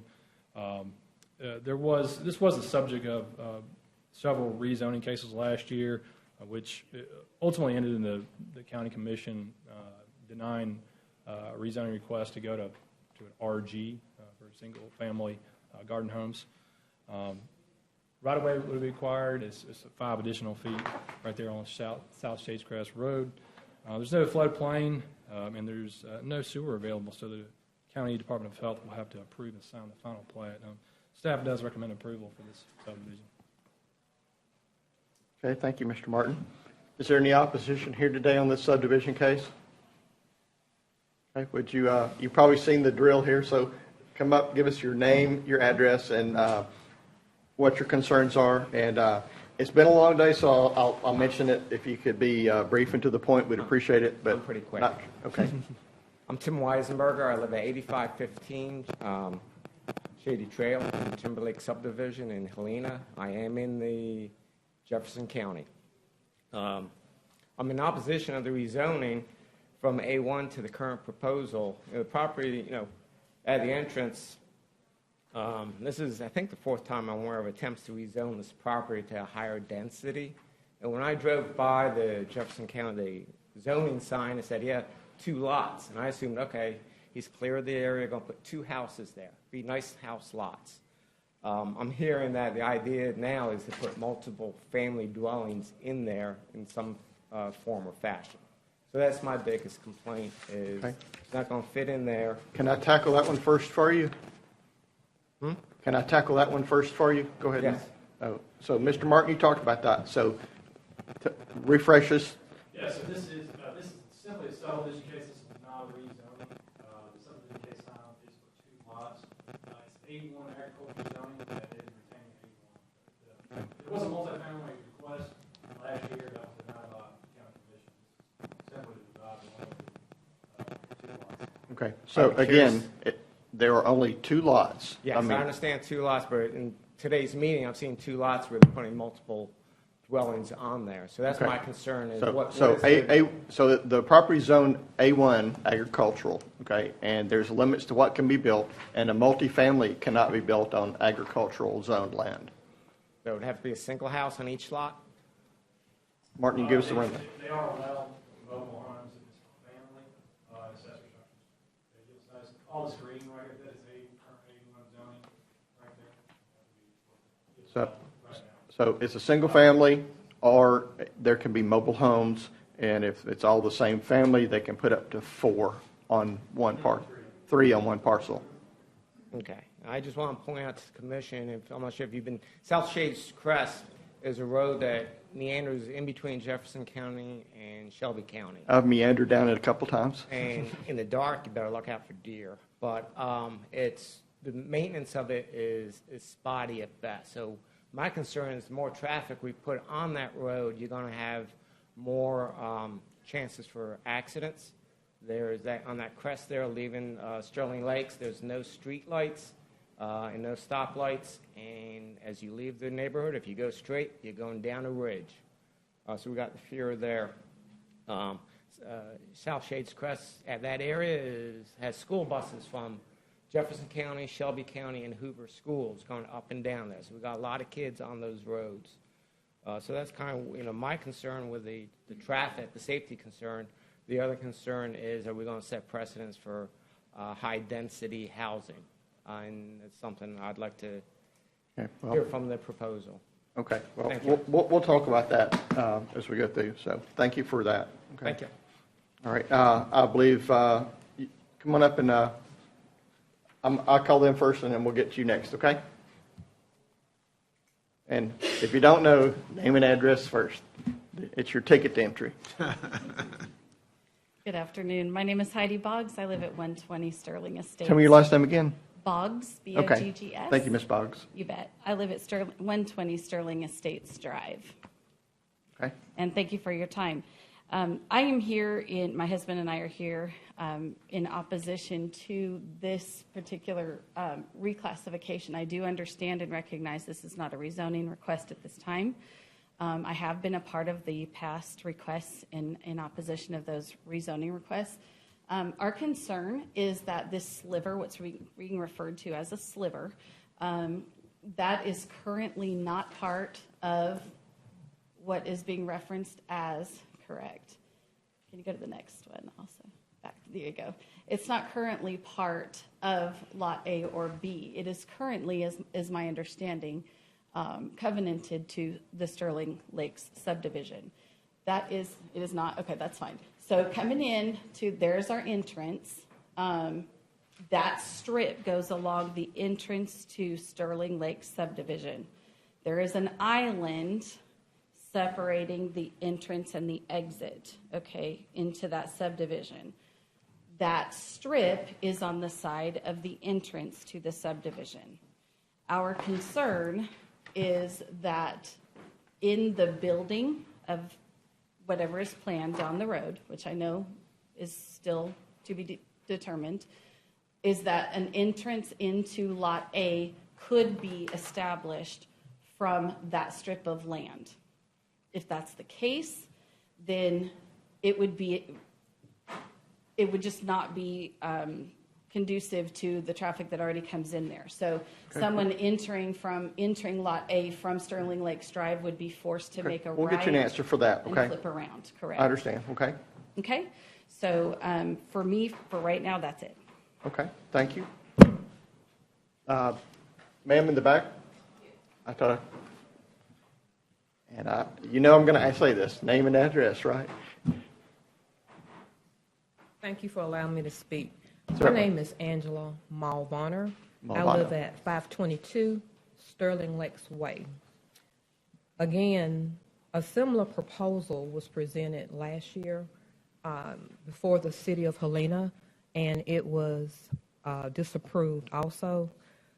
We moved to Sterling Lakes in 2010, and I'm not opposed to rebuilding or making an area more presentable, but if you came to our neighborhood and looked at the size of the homes, you can clearly see that they are of good value. So based on what is being presented to be built on that property, I'm sure I can speak for my neighbors as well. We don't want our property value to go down. We've worked very hard to preserve what we have, and we want to keep it that way. And again, when you enter into the neighborhood, the property, whatever he's trying to build, if you're coming down Shades Crest, going this way, you would turn left into our neighborhood.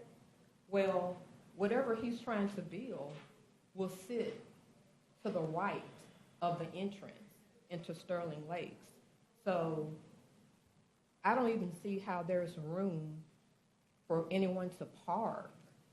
And again, the traffic is very heavy on Shades Crest, and it's not much ease way. When you're coming out of our neighborhood, if you're not really careful and not paying attention to where you're going, you could actually keep straight across and go off of a cliff.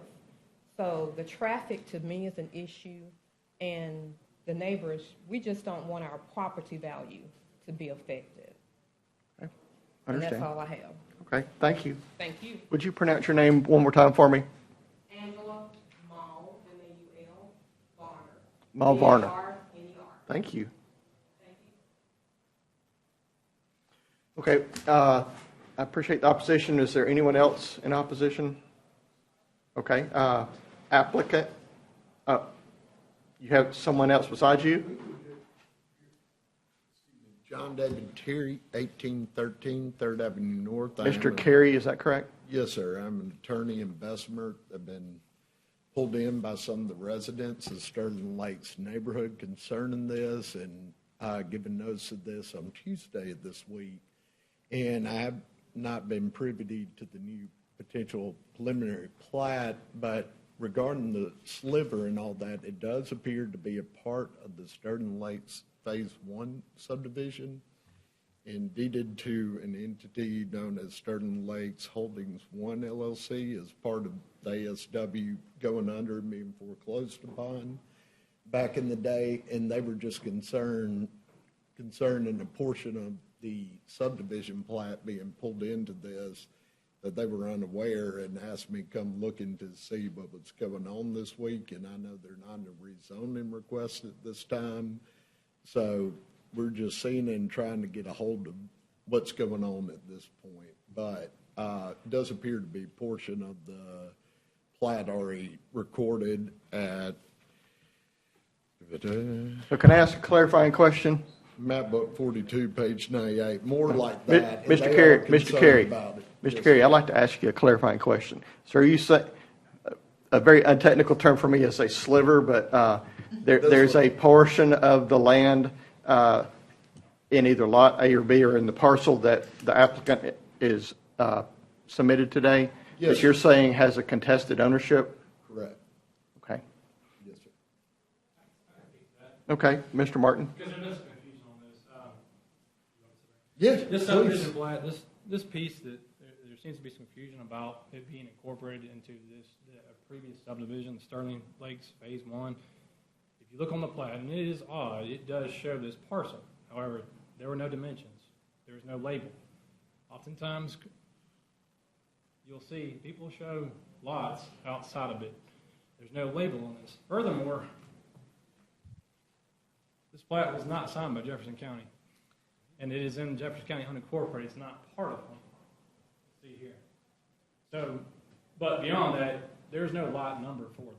So I can see how it would arise like it just may be part of, or was intended maybe to be a part of it originally. But there's no lot name to it. There's no numbers, no dimensions. It's not been recorded as a plat? You can't include something that's not labeled. Okay. So that's to clarify that portion Okay. of it being a part of the subdivision. Furthermore, the ownership, there's two different owners, LLCs. The owner of both of those LLCs is the same entity, which is how the only person that can have these recorded is the person that signs the plat of ownership. And he owns both of them in different names and different forms, different LLCs. So that's Okay. just to clarify that. All right, thank you. All right, and we'll talk to the property owner too in just a minute, but please continue. That was it, Your Commission. It appears to be, and it is strange on here, it is not labeled unlike most things, but at the same time, it was foreclosed upon by the original developer and owner of this entire tract. And following that foreclosure, it was purchased as part of one of the deeds to Sterling Lakes Holdings 1 LLC, who's been, I assume, the next developer of the property following the original developer going under back in the day. As a result, though, a mortgage crisis, and it just confused a lot of people. It is labeled by the parcel ID in this deed that is listed on y'all's agenda for the second one, the second parcel ID listed. So I just want to bring that to y'all's attention. Mr. Chairman, I'm confused. Are you saying there's disputed ownership of the sliver or disputed ownership of the parcel? Slither. Okay, you're saying that was conveyed outside?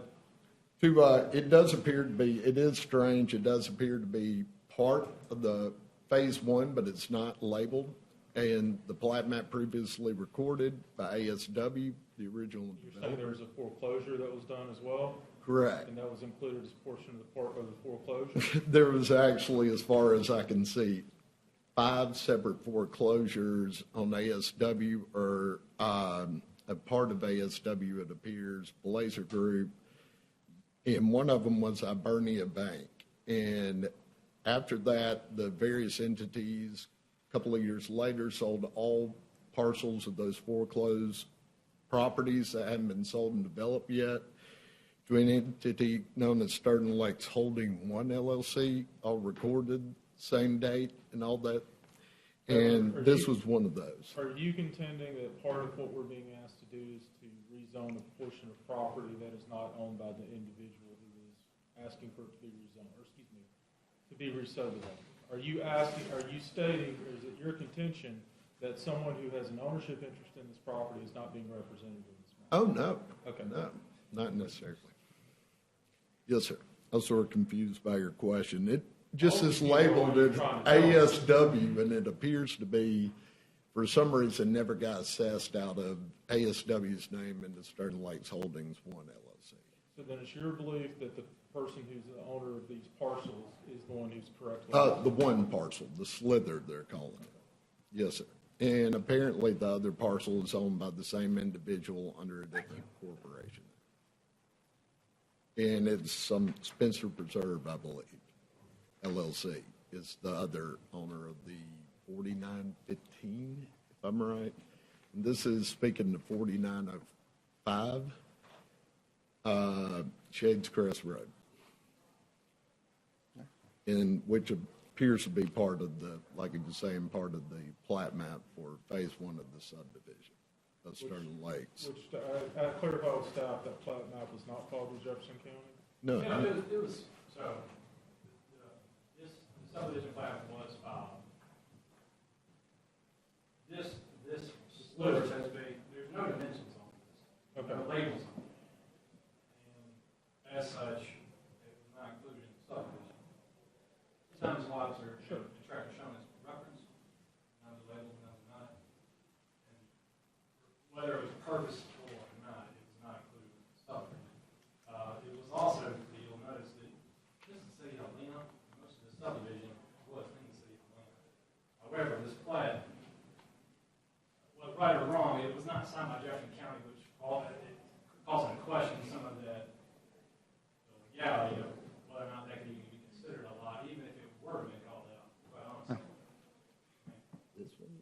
Okay, so I would like to move on with this. Mr. Martin, Mr. Blankenship, and we can have it in discussion after the. I've concluded my question right now. Okay, all right. Mr. Carey, do you have anything else to add? Okay, thank you. Any last opposition? We're down to the bare seconds of our 15-minute limit. All right, so applicant, would you come up and we're going to limit you to 15 minutes too, please, sir. I don't need 15 minutes, but. You can go through their list, and what you miss, I'll pick up on. I will.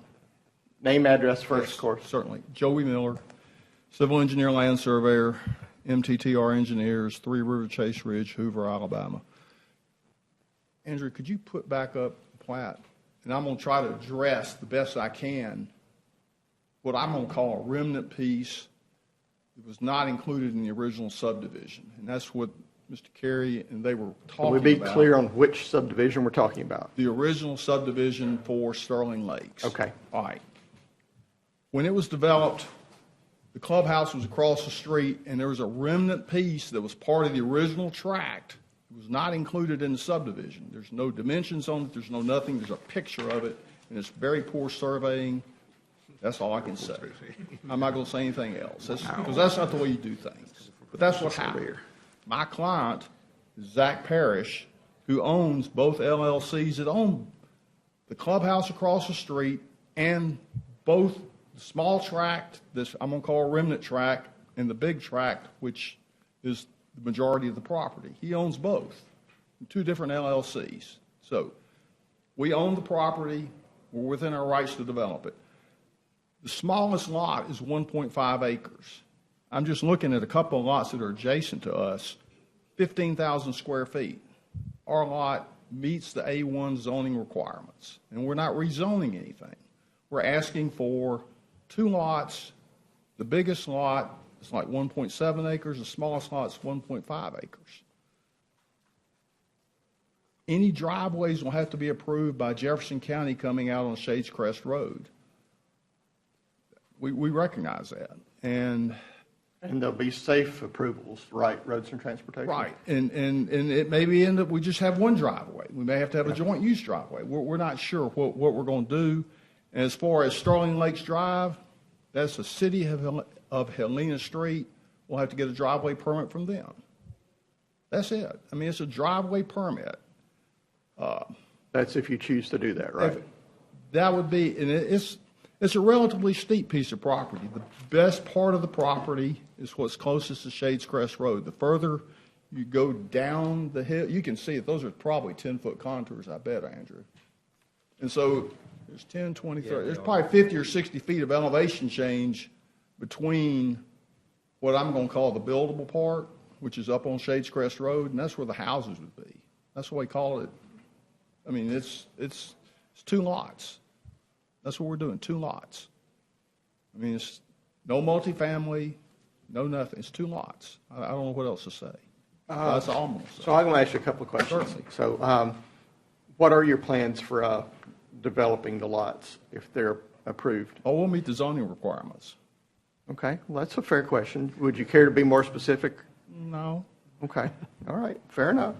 I'll remember that, but fair enough. Well, I'm not trying to dodge you, but I'm not going to back us into a corner either. Well, I don't want to back you in a corner. I mean, I'm just conceptually, are you going to build a house? Possibly. Okay. All right, Julie. All right. Yes, ma'am. Hang on, I'm not quite Okay. done. I'm not quite done yet. Eh? And I see you raise your hand. Opposition's had a full 15 minutes. I'm not going to go back, okay?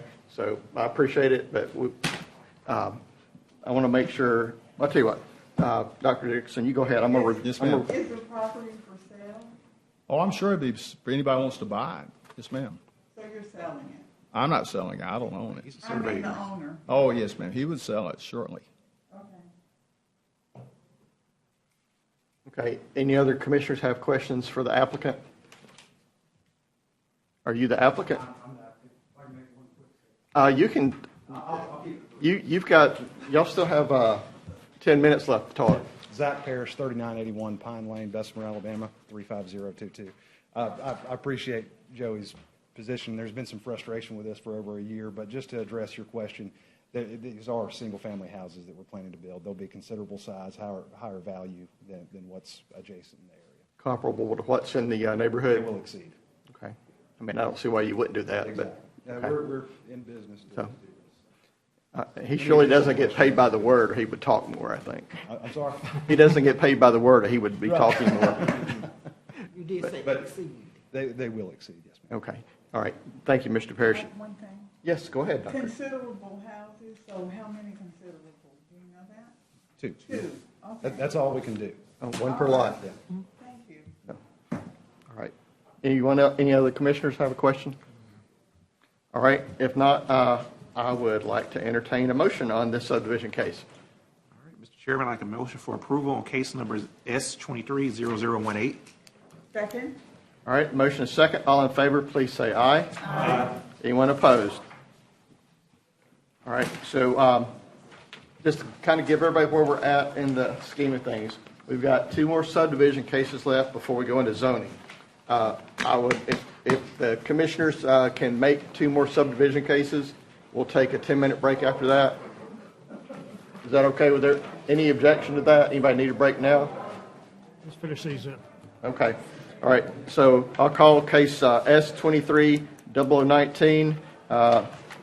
Marcia Harberger. Maybe I got that. That's probably terrible. I'm sorry. I apologize. This is a 2-lot proposed in McCalla. Mr. Martin? Yes, Mr. Chairman. I'll be brief. If you don't hear anything that you'd like to hear more about, I'll be happy to go into Yeah, we more can let the detail. noise die down here in a second.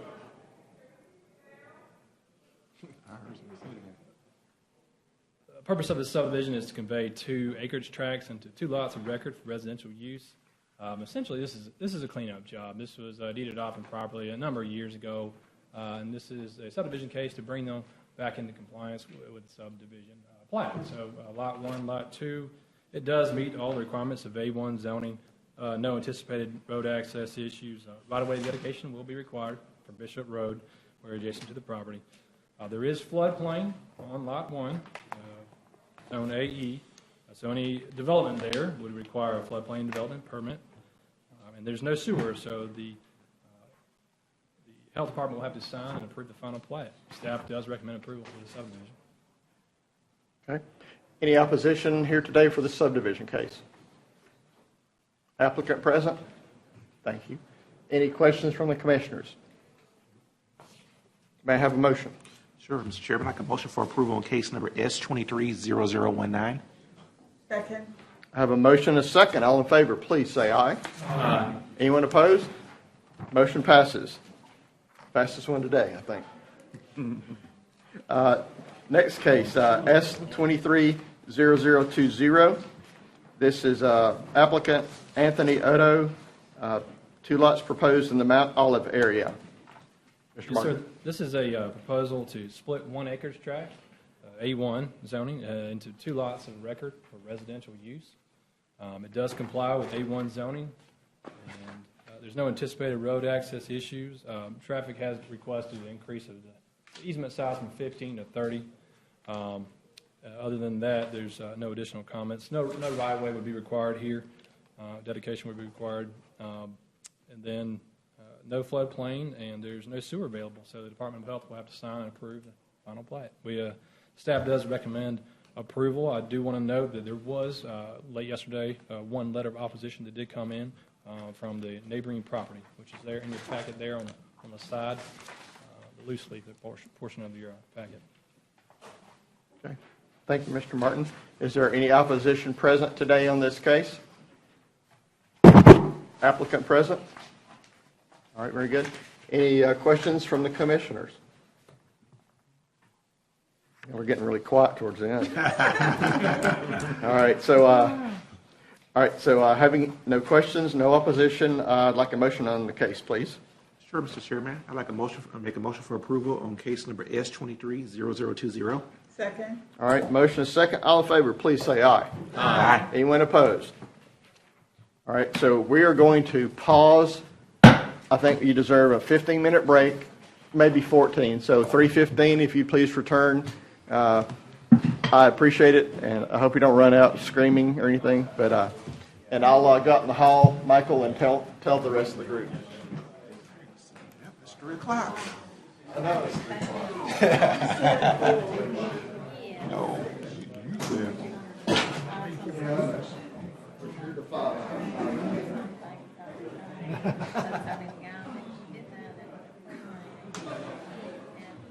Well, now the fun starts.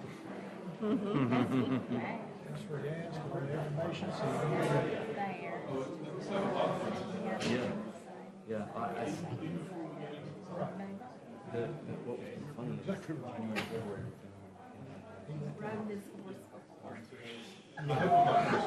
Well, you need to rethink this.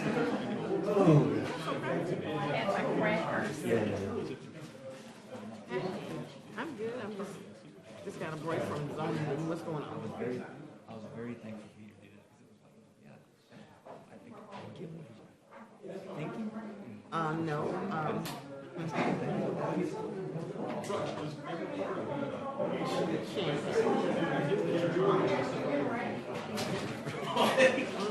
So, and I remember this. Everything's being done twice. If left like it is a buildable site by Jefferson. I have no So you're idea. making it better by moving it. But everything is being done positively.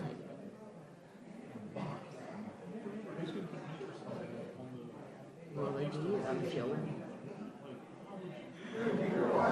they gave them the opportunity to retire. If you looked at the drawing, you should drop me in there for the commercial building. I think that's what they're referring to as. I have no idea. Maybe.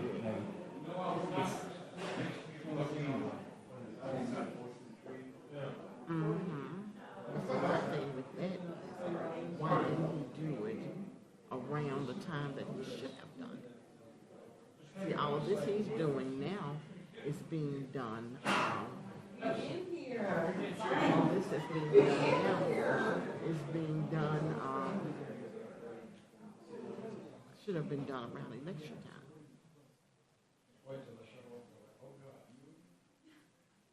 Right.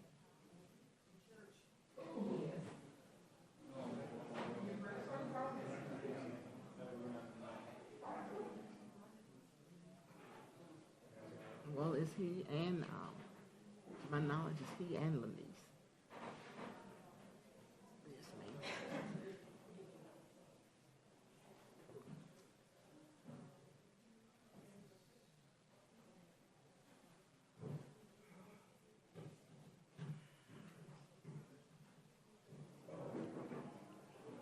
You have to be careful. You have to be very careful. Oh, we're starting off with the right.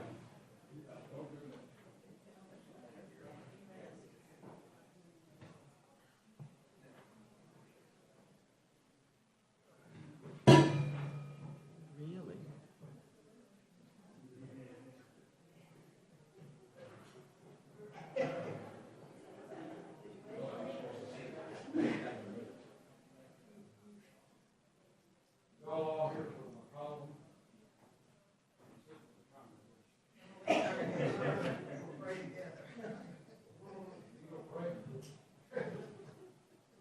I haven't heard about that either.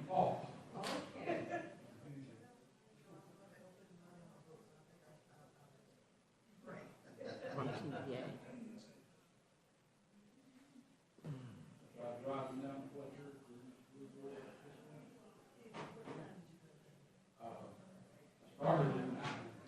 Well, I'm gonna have to talk to you. I'm gonna have to talk to you. I'm gonna talk to you face to face. Tell you what's going on. All right. I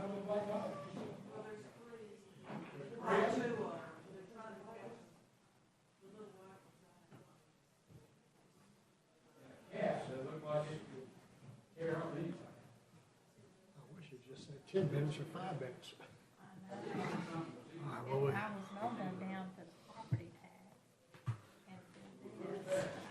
I've got mine too, right here. Yeah. Ken said to do it. I'm gonna do it. What it does is locks in your rate, so you can't raise your estimated value of your house. It locks in at that rate for next year. Comes when they raise it, the assessment. They can't do it.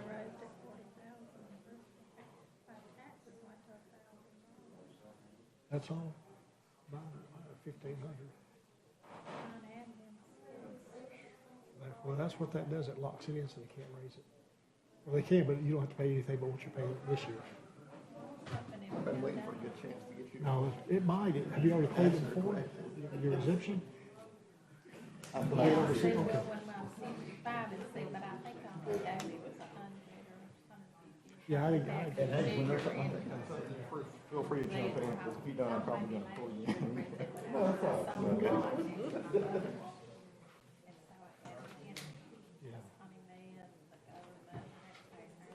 Yeah, you better off just give it away or keeping it. You're gonna be calling Joe Knight, so you won't offer this after the time sheet. Where's this case at? 6-9 at? Is it in the back? Yeah, yeah. So, you probably missed that. It was in, is that the one with the, It's Fletcher Road. I know Jay and I work on do our tax thing. you're not gonna do it? Won't have time. Oh, do you we? know, oh, yeah. Where's it at? 6-9. Oh, here it is. Guess I'll have to pay a cent for it.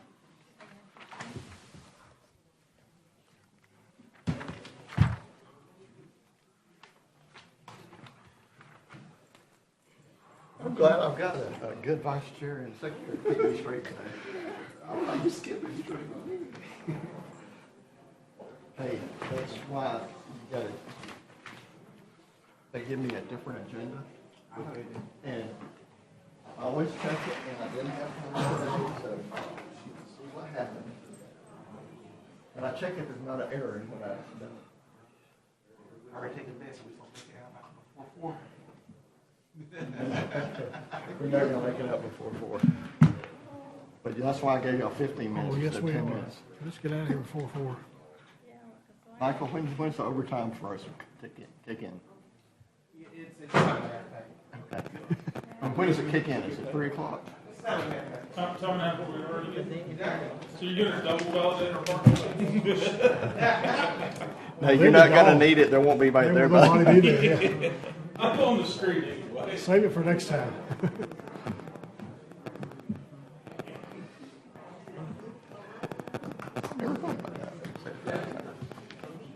I had plans to do my taxes thing. I gotta go down.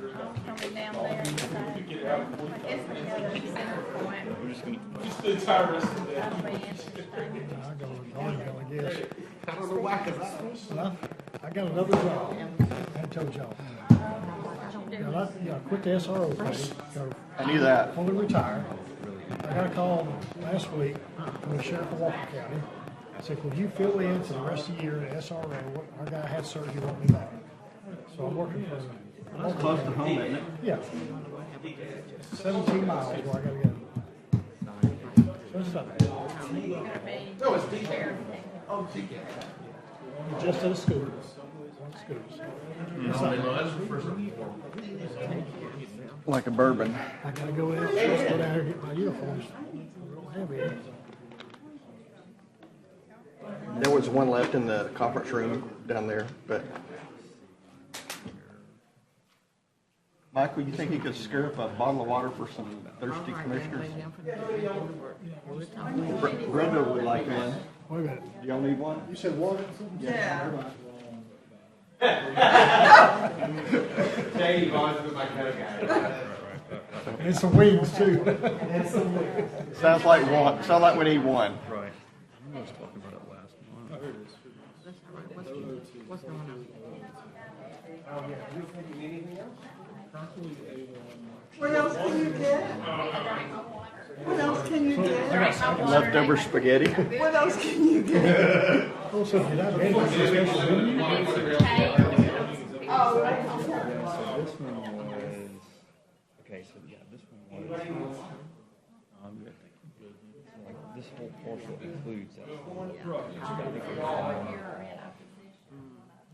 But see, like, it's already, this is So it's already partially commercially zoned. It's either Fletcher Road or, what's that other one? What? Yeah, yeah. I don't like that one anyway.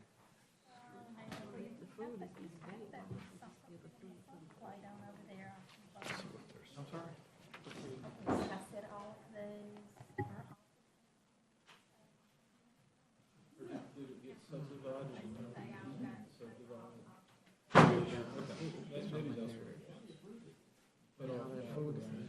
right. Make it out by 4.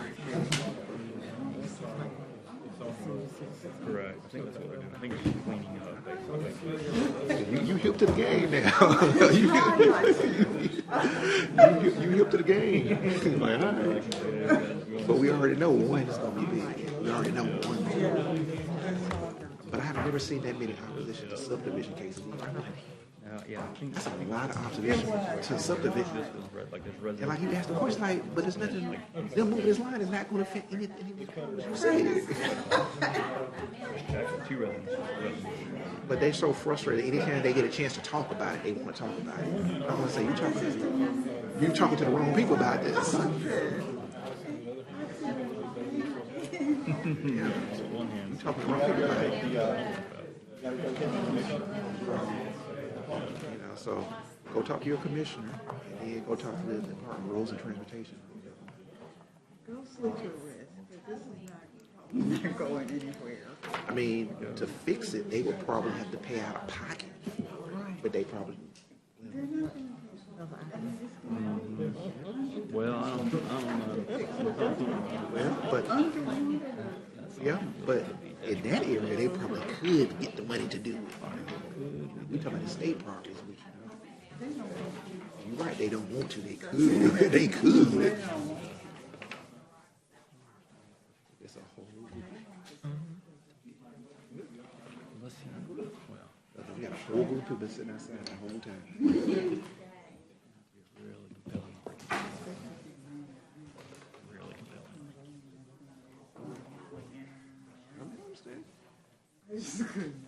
But, to your point, you say you're not a traffic engineer. The traffic engineer say it's going to work. From a real estate perspective, they say it's going to work. It'll work.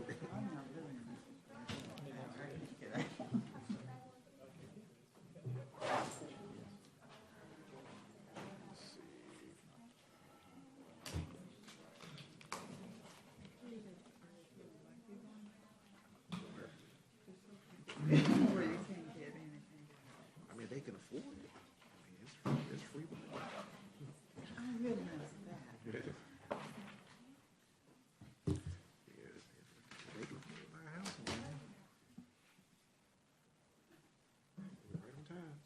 Okay, everybody awake? All right, so welcome back to the zoning planning. I'm sorry, I've got to get my. We've been going a long time today, so I know y'all been fresh out in the hall getting reared up for us. So we've been worn down by the previous crew. So, but we're here today to hear the zoning cases next, and the staff from Jefferson County will present the case to the commission, and then I'll call for opposition, and the applicant and other representative may be asked to come forward to the podium and answer any of those questions.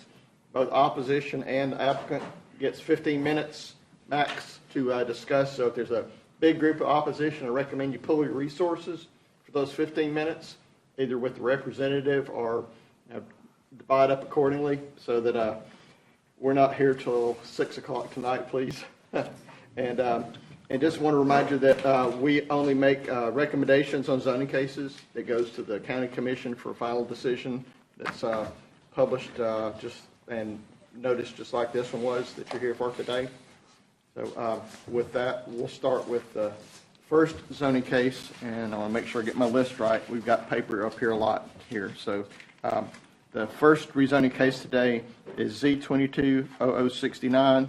This is applicant Rhett Loveman, and it's a request for a change in zoning to R7, which is a planned unit development in the McCalla area. Yes, sir. This is a 103-acre tract, or 103-acre combined acreage of 3 current tracts of land out off of Fletcher Road.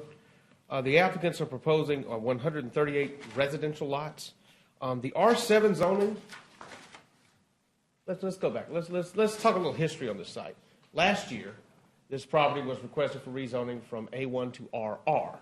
And the rezoning from A1 to RR, Planning and Zoning Commission recommended approval as it satisfied the density requirements as outlined in the comprehensive plan for the Shades Creek watershed. The County Commission, however, subsequently denied the request. This proposal today, that has been approved by the Planning and Zoning, the PUD Committee of the Planning and Zoning Commission, does have slightly more lots. It does have 138 lots, again, which is also compliant with the policies of the comprehensive plan for this particular parcel. It shows access off of a realigned future Fletcher Road, which there is plans, the county has plans currently to realign that road so that it straightens out a small hairpin turn, which you can see that's existing right here. And currently those plans for the county could be several years down the line. In situations like this, when there are development proposals, it could be upon the developer to do that if there's a need or something else. If not, if they're going to wait on the county to do it, any sort of development would be phased in conjunction with the county's building plan. The PUD committee looked at a proposal for 149 lots, which would also be considered compliant with the policies of the comprehensive plan if the Planning and Zoning Commission did decide that they wanted to warrant that many lots to be developed. However, following the PUD committee, the applicant sized down to 138 lots, which does comply by right with what could be considered in this particular planning sector. The applicant's here if you have any questions, and that's all. Okay, thank you, Mr. Chairman.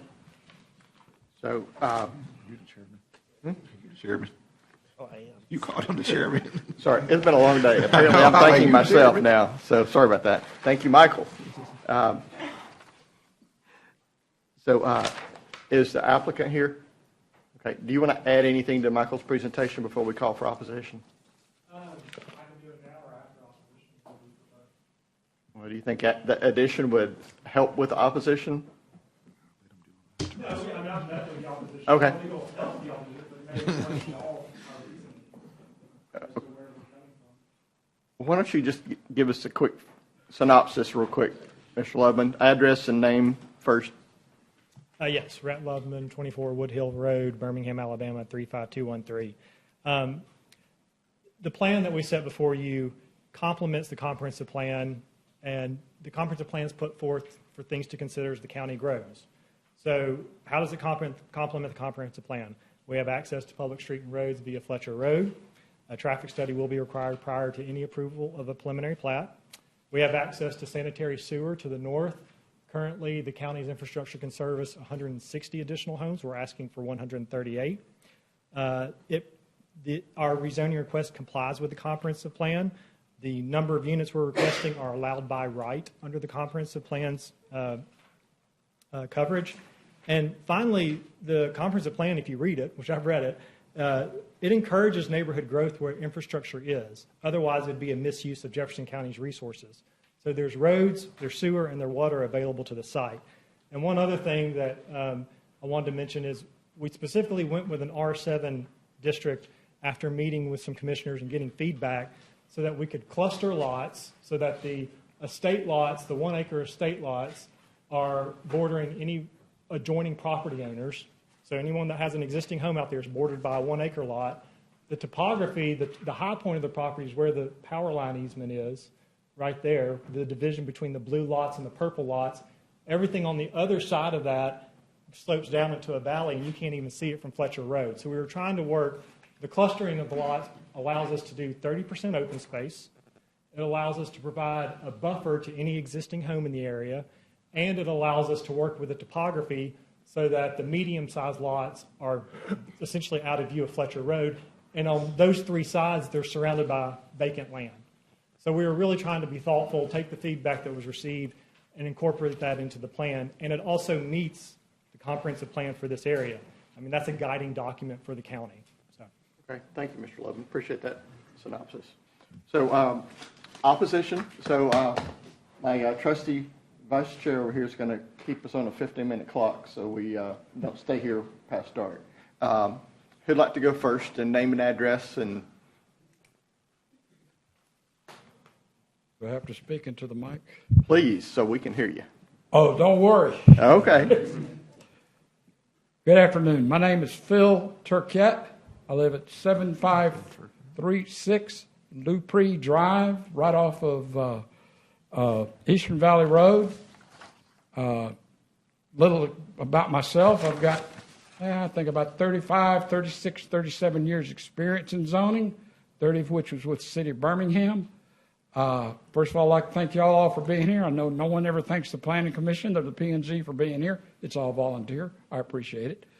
But I'm here today to bring up one situation, one thing about this.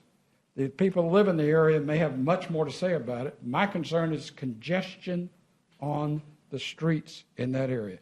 I can find no way whatsoever that any development of this nature in that area will not cause the congestion to be greater on that road. Article 3, title Purpose of the Zoning Ordinance of Jefferson County itself, states as one of the purposes of a zoning ordinance is these regulations are designed to lessen congestion on the street. Subdivision, under the subdivision regulations for Jefferson County. Article 1, general provisions. Under Section 102, purposes of that ordinance. It says that all development should be having particular regards to avoidance of congestion in the streets. I have traveled this road many times. It does not have adequate aprons or shoulders or whatever you want to call it. It does not have a middle lane for turning into the other subdivision that's on this road. This road is my secondary route to the new hospital that's being built there. I bought my house 6 years ago where I live now for the purpose or one of the main purposes I bought it was because of that hospital being put in that area. If this development is allowed to go forward, I feel it's going to cause unnecessary, undue, and actually in contrary to the very regulations that this committee is abiding by. It will cause opposition to that on this property. Now, I'm not against development, period. I understand a lot of vacant land out there, and there's going to be a need for housing in that area. All I'm saying is that straightening a road is not going to solve the congestion problem. Widen it necessarily won't solve a congestion problem. A lot of things have to be done. But I would ask you to please reconsider, or consider at least, what this development will put out there on that road. Somewhere in the neighborhood of probably about 150 to 350 cars within 2 or 3 hours every day. That's it. Okay, thank you, Thank Mr. you very Turcat. much. So, and this is a good point to remind everybody, if you have a cell phone, would you turn it off for us, please? So you don't have to jump up and run out of the room. So, all right, so who would like to go next? Is there anyone else in opposition that would like to speak?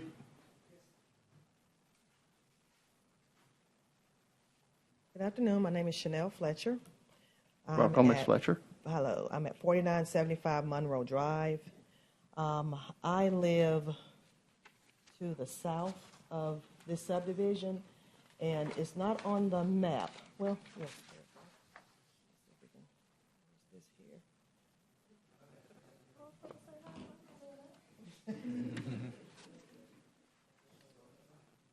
Okay. So we live here off of Monroe Drive, and basically the residents that are here in opposition to this live either here off of this road or down in this area, which again is south of the subdivision here. The whole back of this, if you can see this, is Shays Creek. Okay, there is no way out back this way. The only way out is Fletcher Road, pretty much for the most part, unless you go back this way, which is about another winding about, I'm going to say about 5 miles. So this is our only way in, our only way out. A subdivision of this magnitude, like he was saying, is going to cause so much congestion, it's unreal. Right now, even with the new traffic light in, which we're thankful for, it will take you in the morning. If you have an emergency or anything trying to get to work, it takes you almost 30 minutes just to get from the top of this road to the main road. And that's because you have this subdivision and a huge subdivision that's on up the road, on the right-hand side up here. We're concerned because, again, we moved to this area because we wanted the rural life. A lot of people bought here for retirement reasons. Most of the people down here own at least 10 acres or more. Camp Fletcher is to the left of us, so it's a serene area. And again, we're not against development.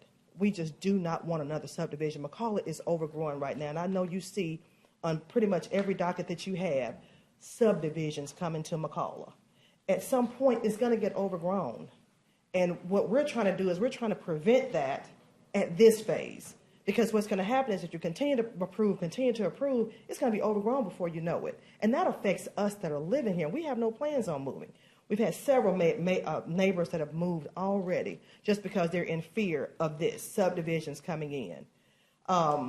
We talked about the water. There are already water problems. We've seen it from the hospital.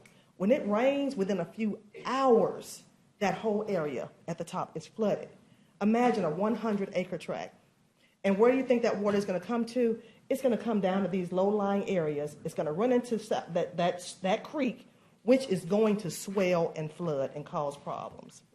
We are just against this. It's against the way of life that we've all invested our hard-earned money into. And again, we discussed this with the developer. We told him, we know we don't want anyone to lose their investment. If someone has purchased this land, we don't want them to lose their investment. We were not opposed to large estate lots that were comparable to the $600,000, $700,000, and $800,000 homes that are adjacent to it and on this road. That right there is going to bring to us property values down. Even though there's a buffer, you still have people there. You can have all the trees you want to, but if you've got 138 homes in there, you've got at least 250 cars. That's traffic. And that's going to cause way more problems than what we're looking for down in that area. Wildlife is gone. Camp Fletcher, that houses or has camp for kids or what have you, that's going to cause their rural camp life or whatever to be adjusted as well because of this. And I'm not sure Camp Fletcher representative is here. I'm not sure if she's going to speak or not, but it's going to affect them as well. And again, we're just opposed to it. We know that if they comply with whatever you all have deemed as the comprehensive plan or what have you, that you have an obligation to approve it. But at some point, someone has got to think about the people that live there.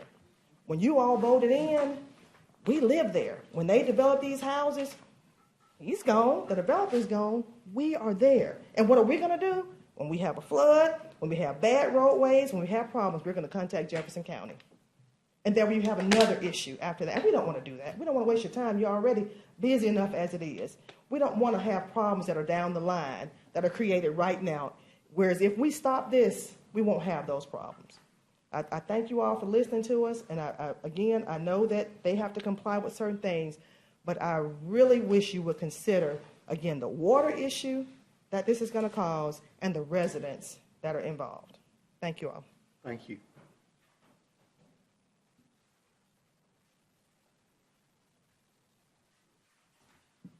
My name is Ladelia Howard. I reside at 115 McNear Street, Hueytown, 35023. Thanks, Ms. Howard. And I'm one of the people who would be directly affected by this subdivision. I own 10 acres directly across the street from where they're planning to put the subdivision. I bought this through hard-earned money as an educator. And I planned my retirement for that area. And I have my house plans, but I've not built my house because of all of this that's going on. And I don't want to build a house and I don't know what's coming. Because when I bought the land, this did not exist. Now, I know the Loman people are talking about putting 1 acre lots on the front as a buffer. But when they put the 1/3 acre lots on the inside, we still have the same problems that we had. Because people are not going to want to stay there. They're going to use these properties as rental properties. We already have rental properties coming up and down New George and Fletcher Road already at Timber Lake. There are signs along the road that says new homes for rent, and they are building them just specifically for rent. If I bought a 1 acre lot and found out that there were people next door that had 1/3 of an acre, I don't think I'd want to stay there. Because you're bringing in the same kind of traffic, you're bringing in the same kind of resource, people who don't respect the resources that we have.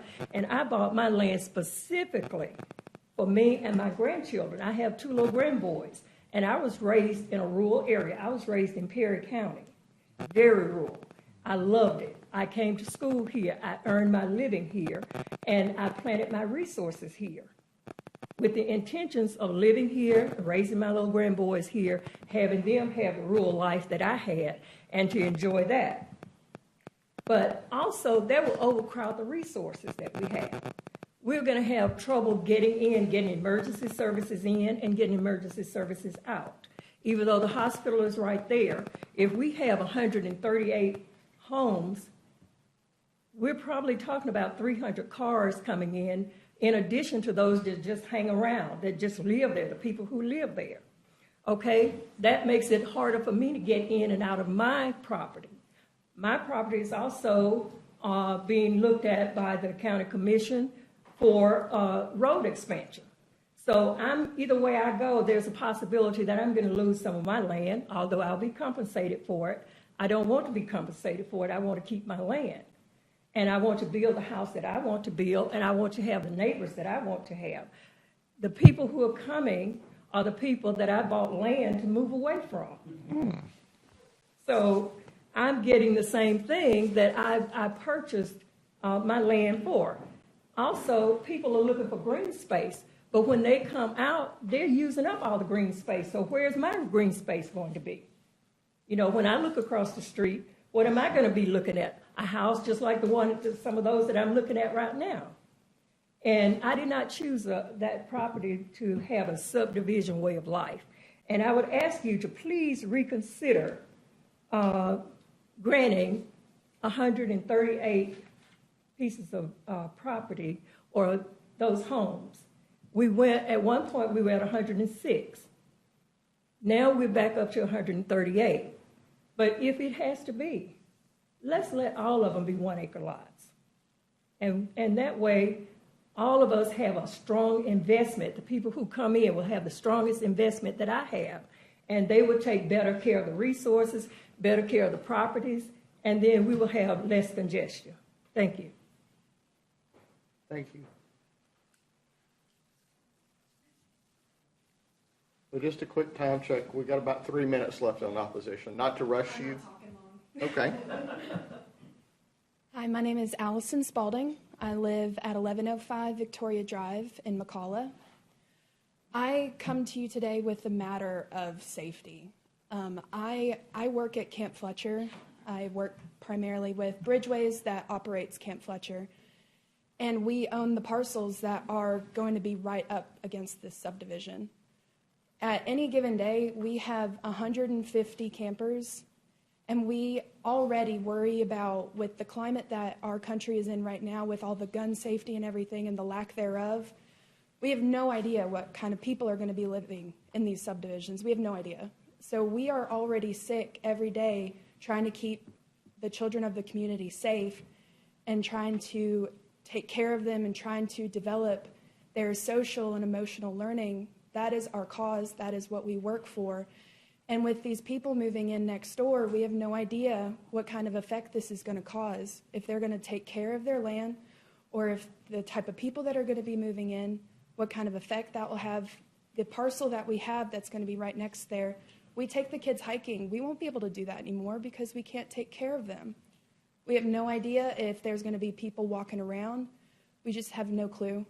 So, I mean, this comes to the cause for worry of our children's safety. And, the big problem with this as well is the congestion that the people talked before us. You know, I drive that way to work every single day, multiple trips in and out with, taking errands for the camp, getting food, getting other provisions, whichever. And it's going to probably cause a lot of issues out at camp. But our main focus is the children. And we really want y'all to think about that. Thank you. Okay. Thank you, Ms. Spalding. We got time for one more.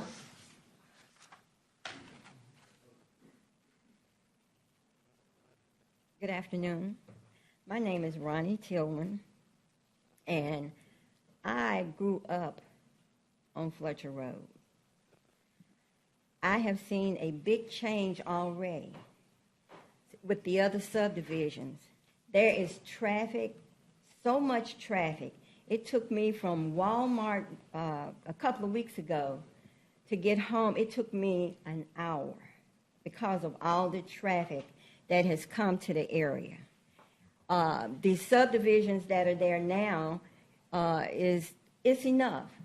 It's enough. The traffic, the people that are out there, we are out there because of peace.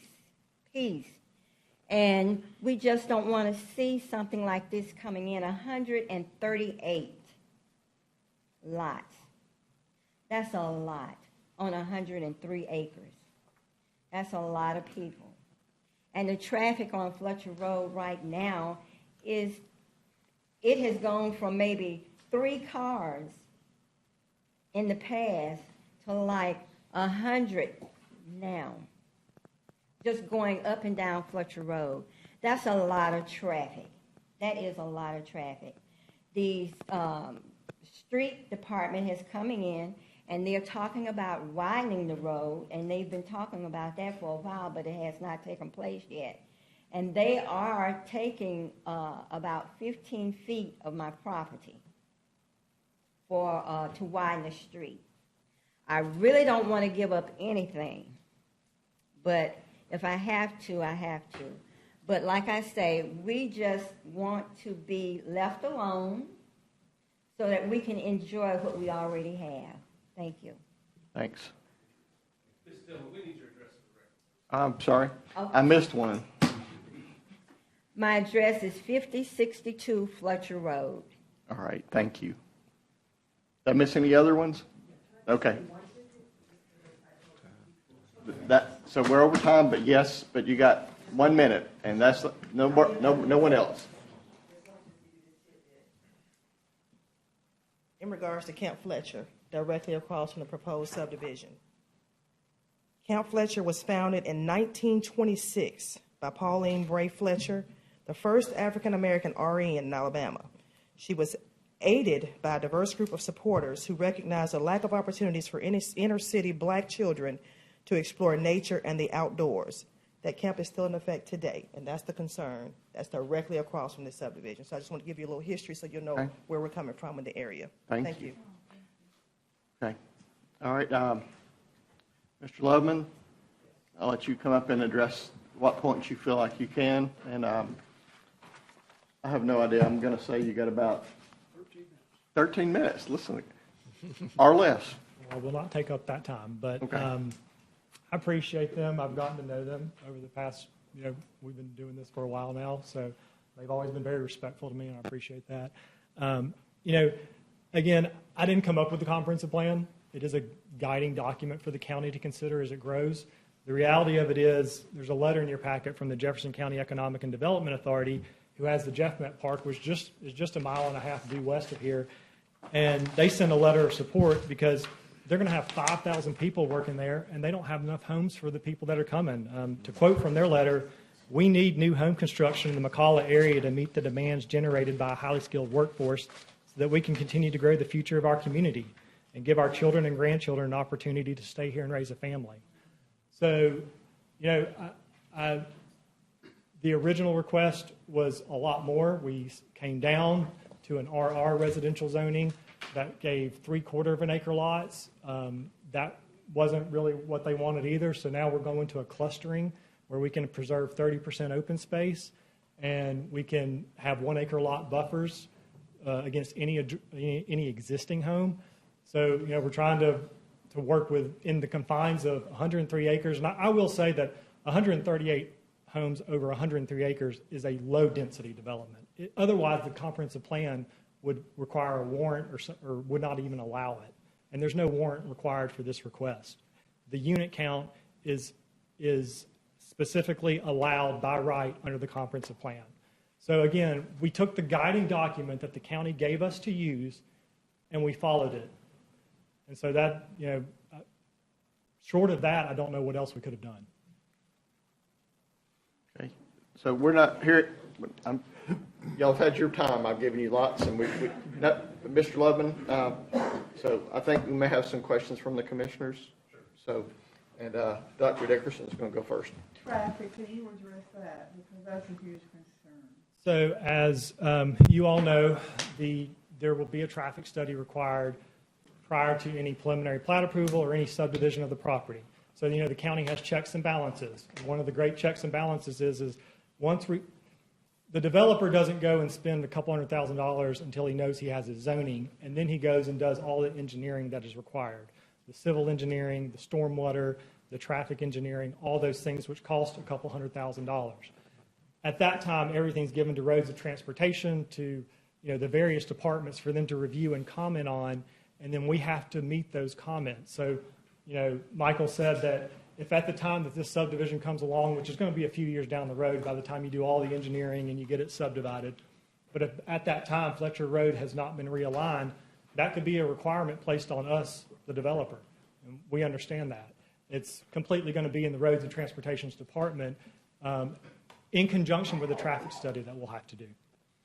So I don't have the answer today because I'm not an engineer, but. So let's elaborate on that. May I? I'm sorry, Dr. So at what point do you consider the lives of the people who live there in your development?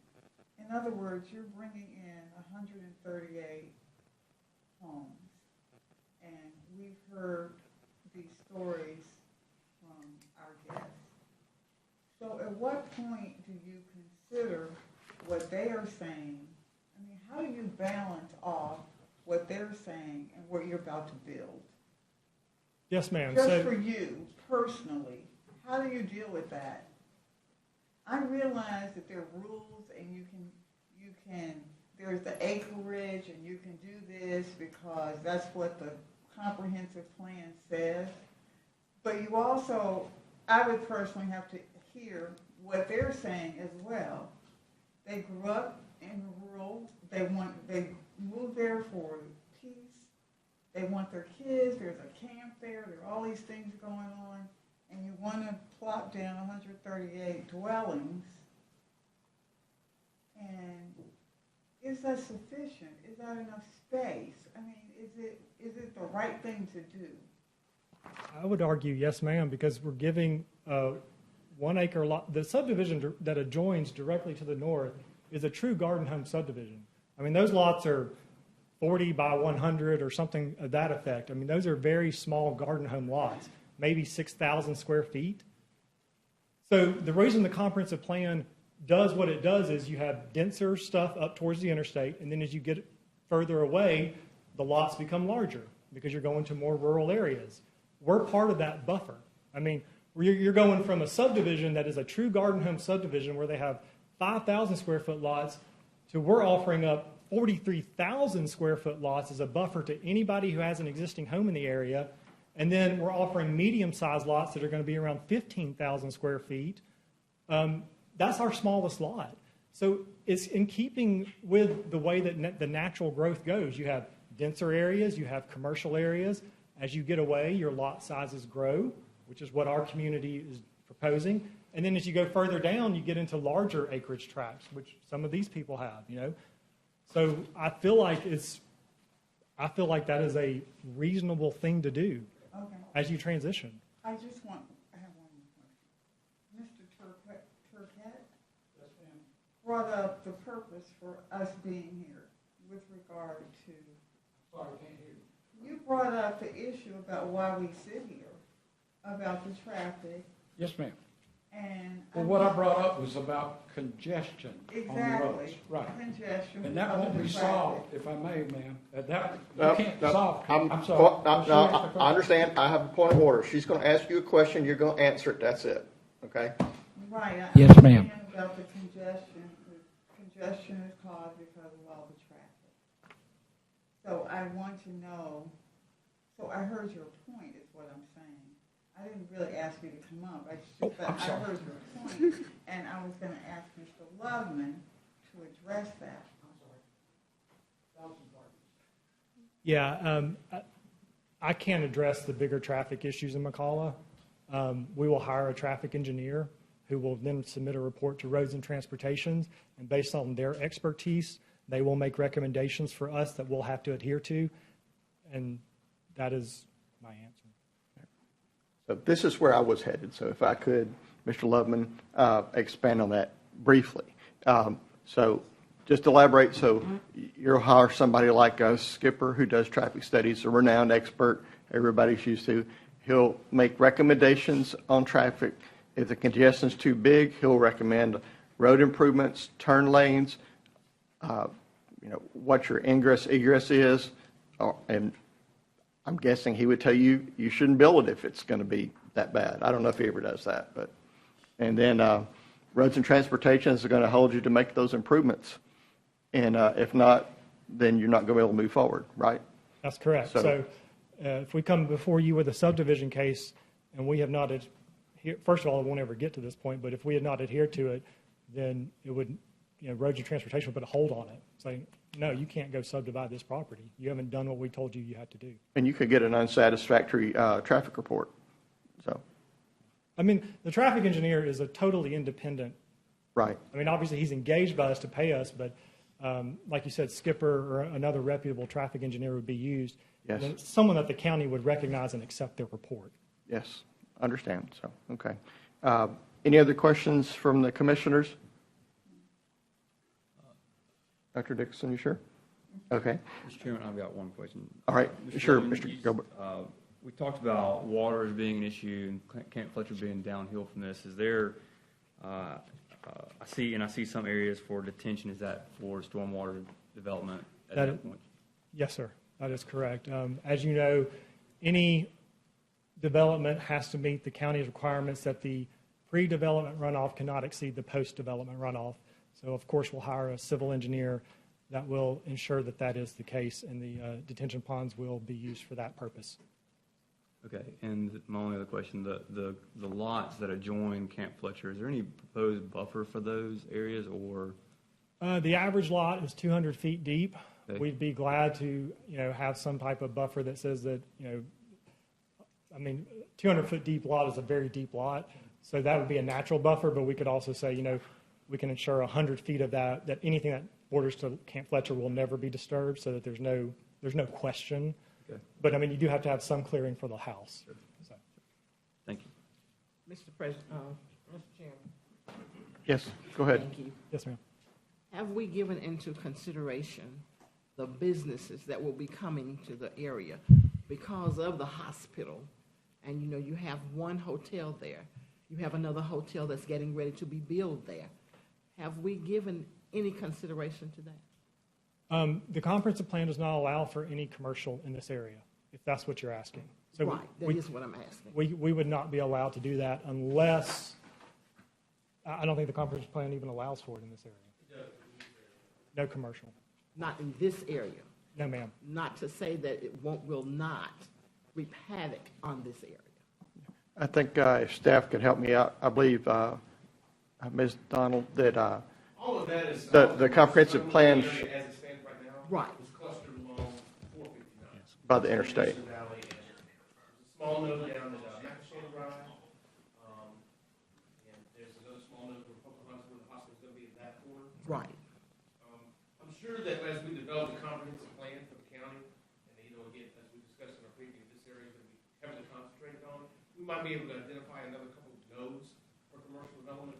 But the key that we've always tried to do is try to keep them in these organized, sort of centralized nodes, villages, areas of activity, as opposed to allowing them to have like the strip commercial development concept that we've seen fail in other places.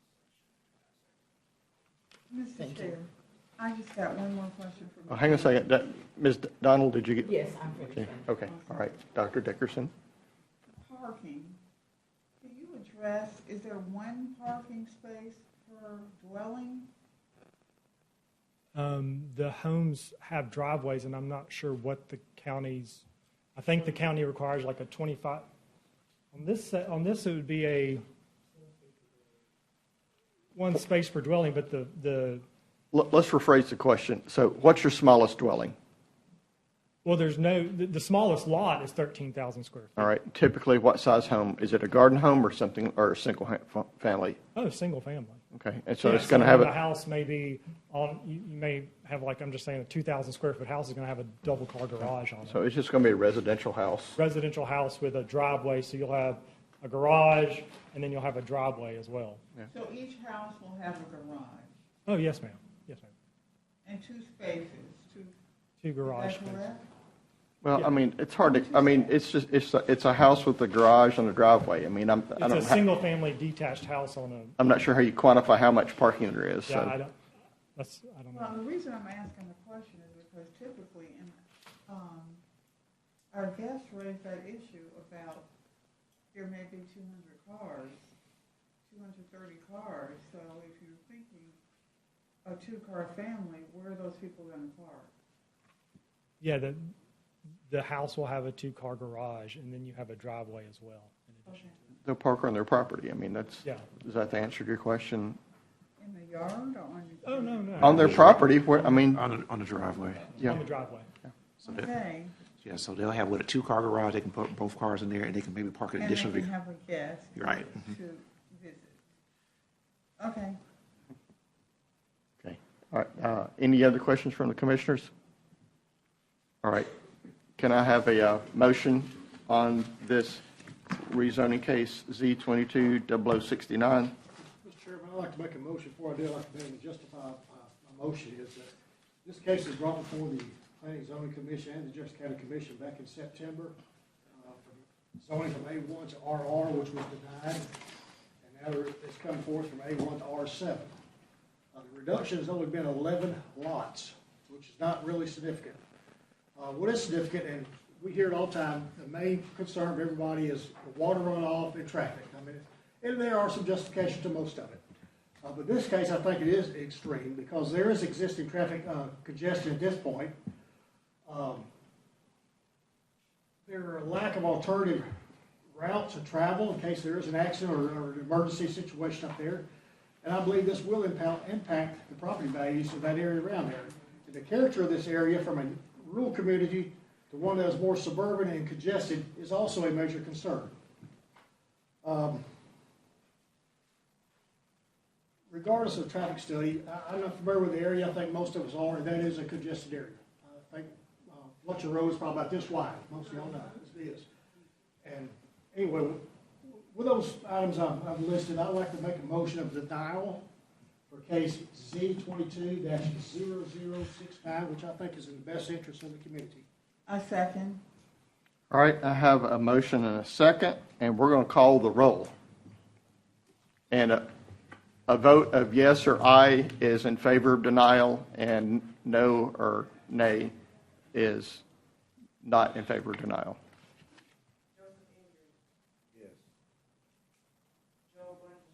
Day. Yes. Yes. Nay. Yes. Nay? Yes.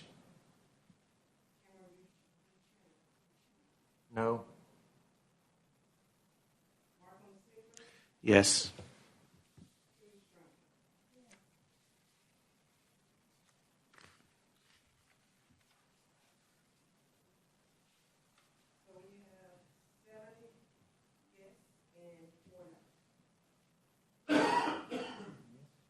All right, 7-4 vote. 7 is what carries the vote for a recommendation to deny to the county commission. Again, these are our recommendations, which will go to the county commission for their final decision. So, I appreciate everybody participating today in the discussion. I know it's a tough one, as you can see. I don't remember having a 7-4 vote on anything in a long time. So, we're going to move on to our next zoning case, Z23-0002. The applicant is Carl Hager, and this is a request in zoning to C1 commercial to remove a split zoning for existing pharmacy and restaurant. And this is in the Concord area, and I believe Mr. Blankenship, is this the one you need to recuse yourself from? No, sir. I need to recuse myself on 003. Okay, thank you. All right. Connie, we'll need to pick that up. But please go ahead with presenting this. Yes, sir. Thank you, Mr. Chairman. This is KZ 23-0002, as you mentioned. The applicant is Carl Hager of Hager Company Incorporated in Terry Anders Halsum LLC. They're requesting to remove split zoning from the property. It's located at 6817 Warrior River Road in the investment area. The site consists of 1.62 acres. There's one access road and property located near the intersection of Clearview Drive and Warrior River Road. Your future land use map shows the properties identified for rural village. The site is both vacant and commercial according to your existing land use map. The zoning map shows the split zoning classifications of C1 and A1. Here's a site plan of the property. There are 3 lots. However, the rezoning application only considers lot 3 for this rezoning. Again, it's 1.62 acres. There's an existing Rock Creek Pharmacy and Subway on the property, and so this rezoning would bring those existing businesses into compliance. This is a photograph of the existing building, and again, staff is recommending approval to eliminate split zoning and to, again, bring the existing businesses into compliance, Mr. Chairman. That's all I have. Okay, thank you. So, the applicant here? Okay, very good. Do you want to add anything to the presentation? All right, so is there any opposition to this case? All right, great. Any comments or questions from the commissioners? All right, may I have a motion on case Z23-002? Mr. Chairman, I make a motion to approve Z 23-0002. Second. All right, I have a motion and a second. All in favor, please say aye. Aye. Anyone opposed? All right, passes. Pardon me, not passes. We recommend approval to the county commission. So. All right, next zoning case is Z23-003, and we'll note that Commissioner Joel Blankenship is recusing himself from this case. All right, Connie, please present. Yes, sir. We have a request to rezone this property from CP Preferred Commercial to C2 Outdoor Amusement for a proposed soccer field. The applicant is Steve Lazarus and Scott Deaton. The address is at 2237 Rocky Ridge Road. The property is outlined in red. It's 1.25 acres, and it's a vacant lot. To the east of the property is I-65. To the west, we have the Board of Dental Examiners of Alabama. To the north of the property, we have a property that's in the city of Hoover that's on I-1 Industrial, Light Industrial. And to the south of the property, we have Lot 2 of Rocky Ridge, which is a commercial property. It's zone CP Commercial as well. This is the future land use. It designates the property as office. The existing land use shows the property as vacant. The current zoning is preferred commercial. This is a picture that was submitted by an applicant, one of the homeowners in the area. It shows the natural buffer between the CP zoning and the residents at 2244 Telheim Drive. There are several pictures that were submitted, so I have a copy of all of them here. I've included all of them, just to show what it looks like from the street, the Telheim community. Here we have a 2-lot subdivision that was recorded in May 2006. It is Lot 1 that would be rezoning for the soccer field. The Lot 2, we have 2 lots that are 3313 Tail Meadow Drive, 2236, 2240, and 2244 Telheim. Actually, we have here. Now, we received information that the lot that's impacted the most is the lot that's right here in the corner, which is the pictures that were submitted to show you what that looks like. Lot 2 is adjacent to the properties. Lot 1 is adjacent to any of the properties. The closest resident to the properties, which will be the 3313 Talmeadow Drive, which should be the property, I think, right here on the end, if I'm not mistaken. It's the closest to the lot, and it shows to be approximately 100 feet away. The house is 100 feet away from the property lot line. This is a projected overview of what was submitted by the applicants.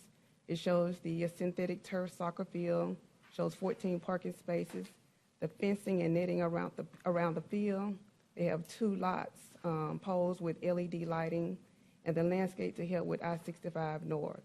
They also show that they have a restroom, storage room, and a covered area on the site. The hours of operation for the field will be Monday through Friday from 4 p.m. to 8 p.m., and on Saturdays and Sundays from 8 a.m. to 12 noon. The lights, there were several questions about the light. They show that they will have self-contained lights, so the lights shouldn't bother the homeowners on the following street, the adjacent street. This is a street layout. It shows the private drive from the dental office, Rocky Ridge Road, and Highway 65 South. Overview. The C2 Outdoor Amusement Zone District is not consistent with the proposed use. The City of Hoover is in opposition of the rezoning due to the impact that this facility may have on Hoover residents in the Telheim neighborhood. If the Planning and Zoning Commission could determine that granting the requested rezoning for the proposed use or proposed land use map would still be in harmony with the overall goals and objectives of the plan, then a subsequent recommendation to approve the case would not be considered contrary to or in violation of said plan. However, staff would recommend that the use be limited to athletic fields. That's all I have for you, Mr. Chairman. Okay, thank you. So is our applicant here? Would you like to add anything to her presentation before we hear opposition? If you do, come up, name, address, and we're going to take it out of your 15 minutes to talk today. My name is Igor Popovich, 2856 Montevallo Park Road, Arundel. And I was born and raised in Brazil. Came to the United States in 2006 with a soccer scholarship that gave me the opportunity to learn English, get my degree in business, and be able to learn about new culture. Today I live here in Birmingham. I'm married. I have a 2-year-old son. Invest in real estate here in Birmingham, and founded an academy training for soccer that calls Football 101. Ended up here in Birmingham in 2011 to have a surgery at St. Vincent's Hospital. And during the recovery time, I was able to start guiding, educating, and training youth soccer players that are looking to improve their skills and have opportunity to play soccer in college. That's when I found Football 101 Academy in 2017. And since then, we had several kids that were able to accomplish scholarships to play soccer in college. LSU, UAB, Auburn, Alabama, University of New Mexico. We have Grayson Dupont currently playing for Birmingham Legion. It's a professional soccer team here in town. This coming July, we have a couple of kids, 14 and 16 years old, that have the opportunity to go play soccer in Germany and continue their education there. And we're looking to build a training facility, an educational training facility at 2237 Rocky Ridge, to make sure we continue guiding these youth soccer players, to continue showing them the ways how they can accomplish a scholarship to play soccer or maybe beyond. The design that you saw on the screen is a pre-design. We are actually considering putting 4 light posts because you can control the light a little bit better. Okay, and we appreciate your consideration. And after meeting with the opposition, which we believe the concerns were about lighting, parking, and also the size of the field or noise, and we explained to them that, and went over to them about the lighting that can be controlled with LED system. It's not going to have light pollution. We also talk about the amount of kids that we have per hour on the field. We are a soccer training academy. We're not a soccer club. We don't have teams. We don't play in tournaments. And we train on a no-pressure environment, which that means no fans, no bands, no megaphones. It's just training. They also mentioned about the type of the kids that are coming to this training that can cause certain problems or kids reacting or acting out of the line. And I told them these kids are committed to the training. They come to the training and they go through an evaluation process of 3 weeks. These are kids that reside in Vestavia, Homewood, Hoover, all surround Birmingham. And they are committed to the training. They're not coming to cause any problems. We also talk about the noise, which we believe the noise, we are concerned about the noise of Highway 65 and Rocky Ridge. That's actually a problem for us. We told them that with our landscaping plan, is to observe the noise outside in and inside out. We don't believe the kids will cause any more noise than the highways are causing. And also was addressing the parking. And I told them, guys, we have about 15 kids max on the field. So our 15 parking spots, 14 parking spots is more than enough. And here's why. The parents drop off the kids and go. They don't stay. Okay, so they come pick it up and go. So that's for now. If you guys have any questions, we have to go over. And we also have our project leader right here to answer any other specific questions about construction and the project. Thank you. All right. Thank you. All right, so now I'll call for opposition, and y'all have been in here, so kind of. Sure. Okay. I'm Steve Lazarus. I'm the current owner. And I have reached out to the neighborhood by text, email, and however I could get with them and listen to their concerns. Igor addressed the concerns, which were basically 3. It was the noise, the lighting, and the traffic. But what I wanted to tell you, when my talking with everybody, there's been some confusion about the property itself. And I wanted y'all to know that my lot is the lot that is right next to Rocky Ridge Road. It comes back about 1.25 acres plus or minus. Then there is a vacant lot that is about 1.25 acres plus or minus between the back of my lot and where their lot, the 1.25 acres begins, to the back of that lot is what is going into the neighborhood's backyard. My lot is 1.25 acres away. Okay, thank you. Address. Oh, sorry, Mr. Lazarus, we did not get your name and address. You snuck that in on me. Give us your name and address, please. Yes.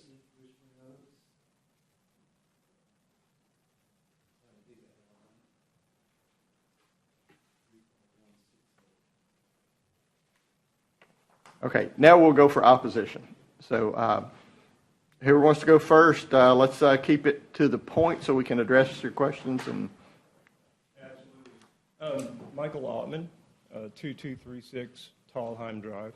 We're actually on that street along with about a half a dozen other properties that are the closest to the subject property. So, Michael, could y'all put up the map that first that shows where the residents, just to help for talking purposes. Oh, sure, thank you. One more. One more? One more, maybe. Okay, not that one. Other direction.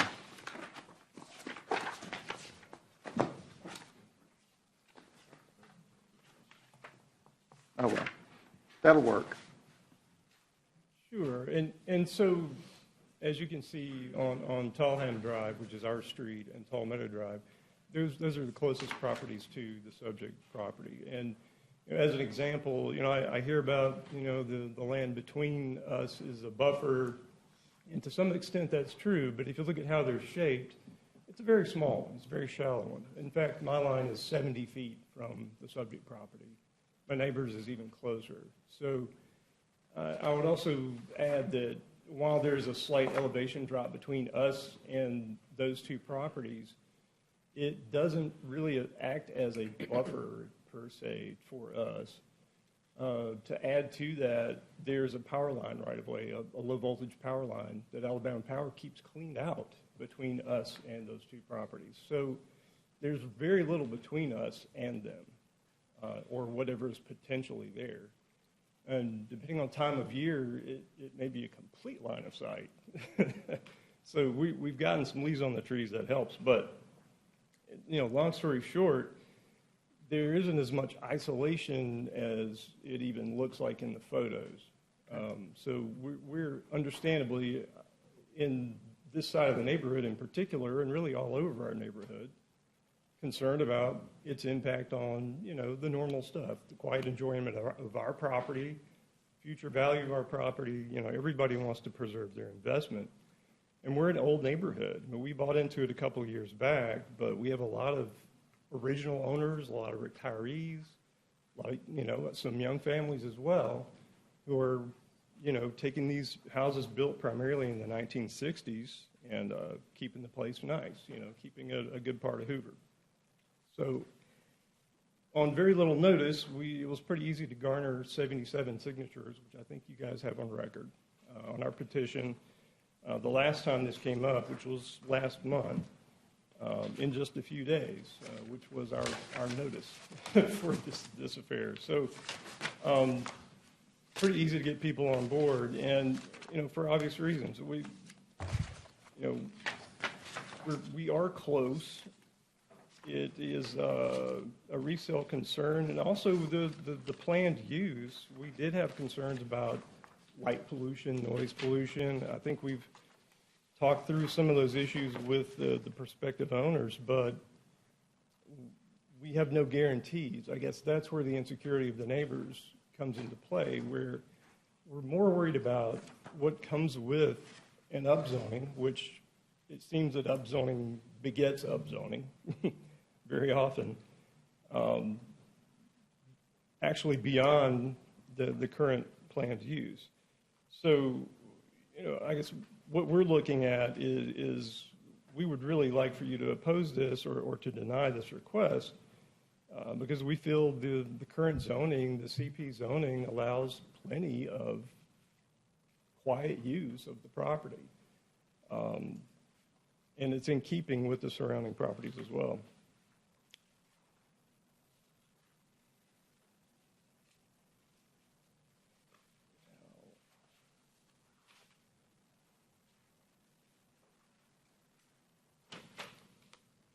You have anything else, sir? I'm sorry, I'm trying to gather my thoughts and my notes here.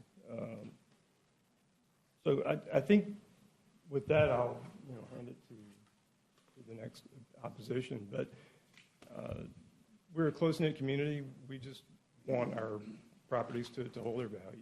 That's the bottom line. Okay, thank you, Mr. Altman. Who's next? Name and address first, please.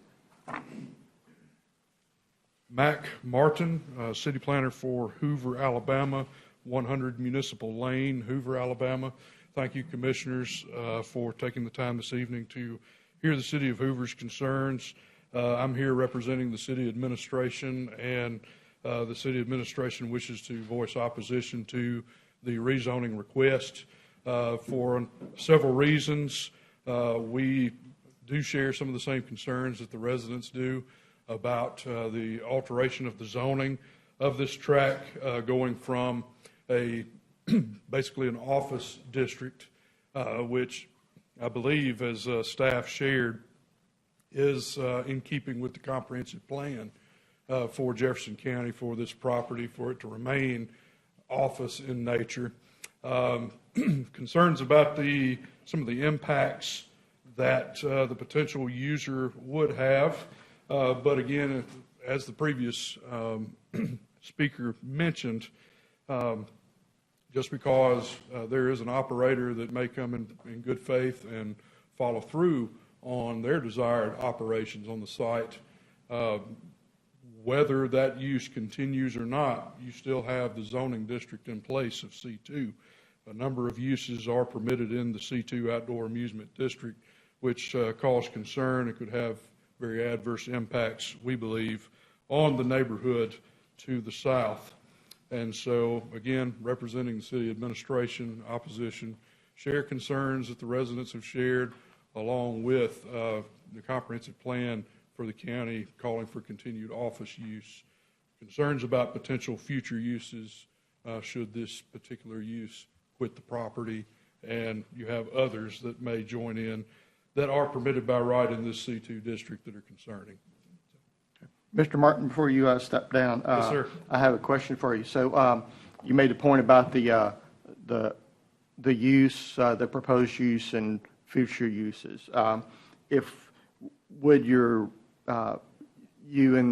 representing the city of Hoover, if we were to limit it to the proposed use, would that change your view on opposing this?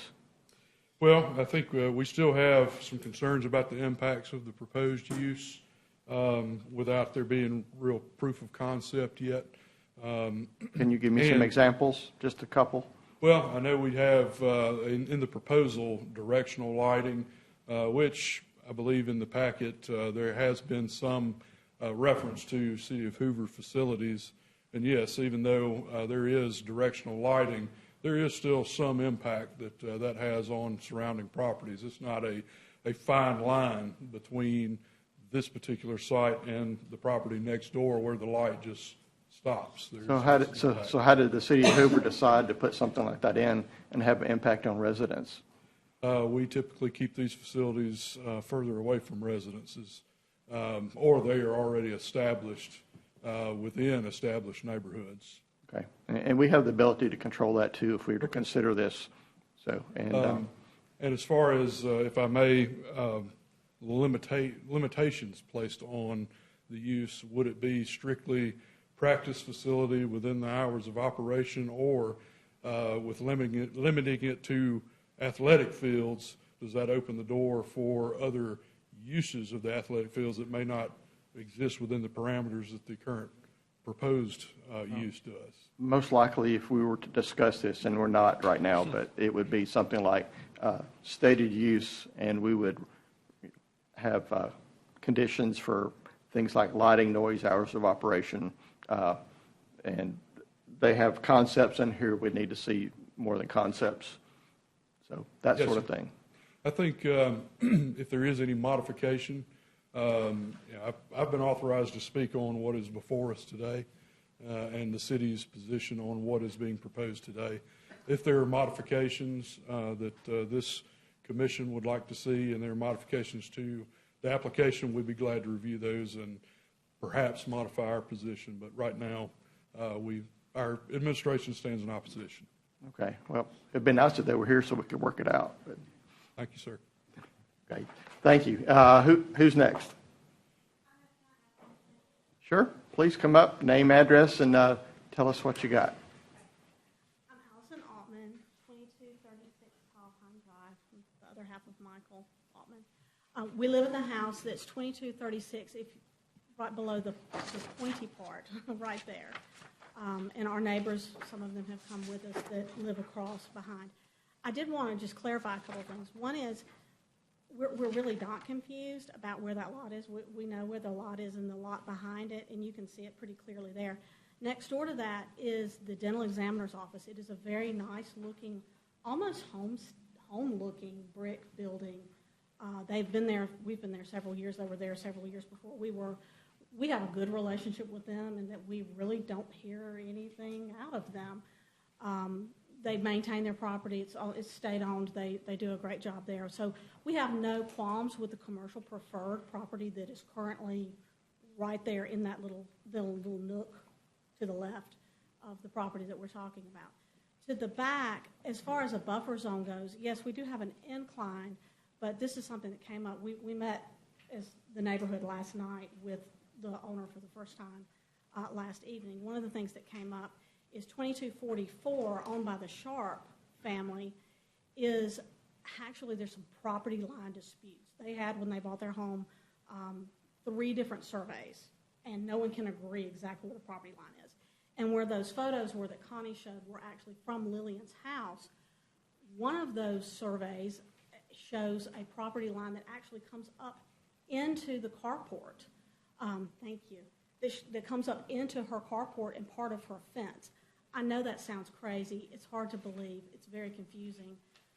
It's something that's really up in the air about exactly where that property line is, not only to the back, but also among the 2 neighbors there. We're not sure what happened. It was back when the homes were built. But that second lot literally can come up. And that was a plan that we looked at last night, and I handed this. This was from a previous proposal. I believe this came from the Jefferson County parcel. I think y'all want to see that. You give it to staff right behind you. You can see 2244 and 2240 where that property line intersects those 2 little boxes. One of those is a outbuilding at the end of the driveway, and the other is this carport here. So our concern doesn't really come from a matter of confusion. It comes from a matter of location, which is as goes one, sometimes as goes the other, and that's really close for outdoor amusement for a neighborhood, or the potential for outdoor amusement. And we're, as my husband said, about 70 feet from our back property line to this property line. So I did want to clarify that. We did meet with the owner. We were supposed to be here when it was canceled a month ago. I heard from him on the 2nd of March for the March 9th meeting. That was really our first contact.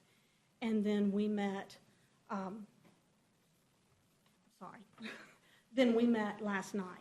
We were given some notice the week of Easter, and we had the holiday, and so we offered Monday, Tuesday, or Wednesday, and we met with them last night. So that's where that stands, and I just wanted to clarify that. We're not opposed to commercial preferred. It's worked well for us. We're not even opposed to residential.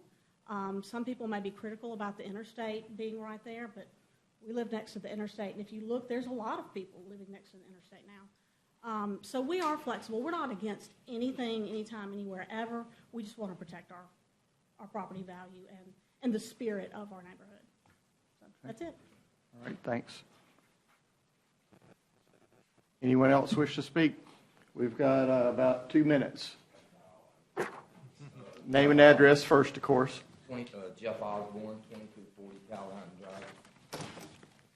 Yeah, I live right there, I back up right to the property where they're talking about.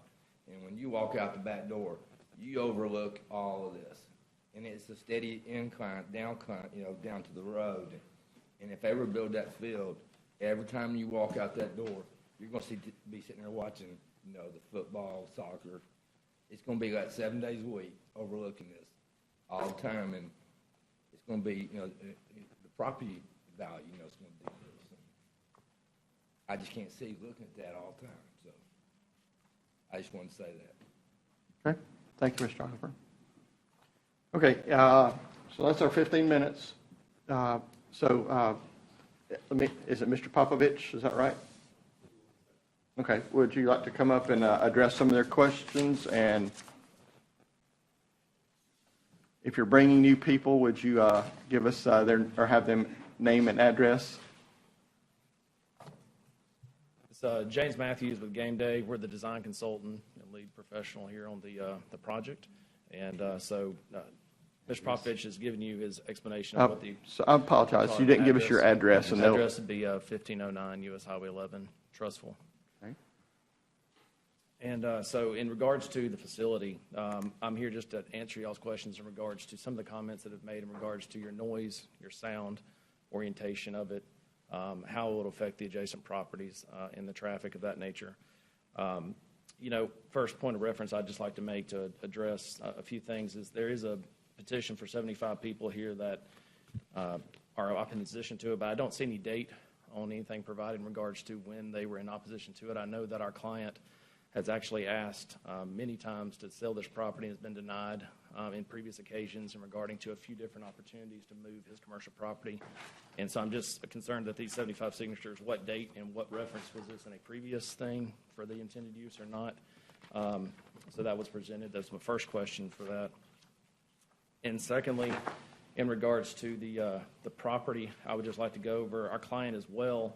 In regards to some of the City of Hoover's concerns, has been training here for years with these students in different and various places. The reason he selected to do a private elite, and this is the key thing, elite educational training facility, which is plausible to actually potentially fit the current zoning use in regards to the educational and office space, because when you do these elite educational training facilities where your intention is to get your students an after-hours program to increase their training, have the opportunity to finish their education, and learn how to transition into the college arena.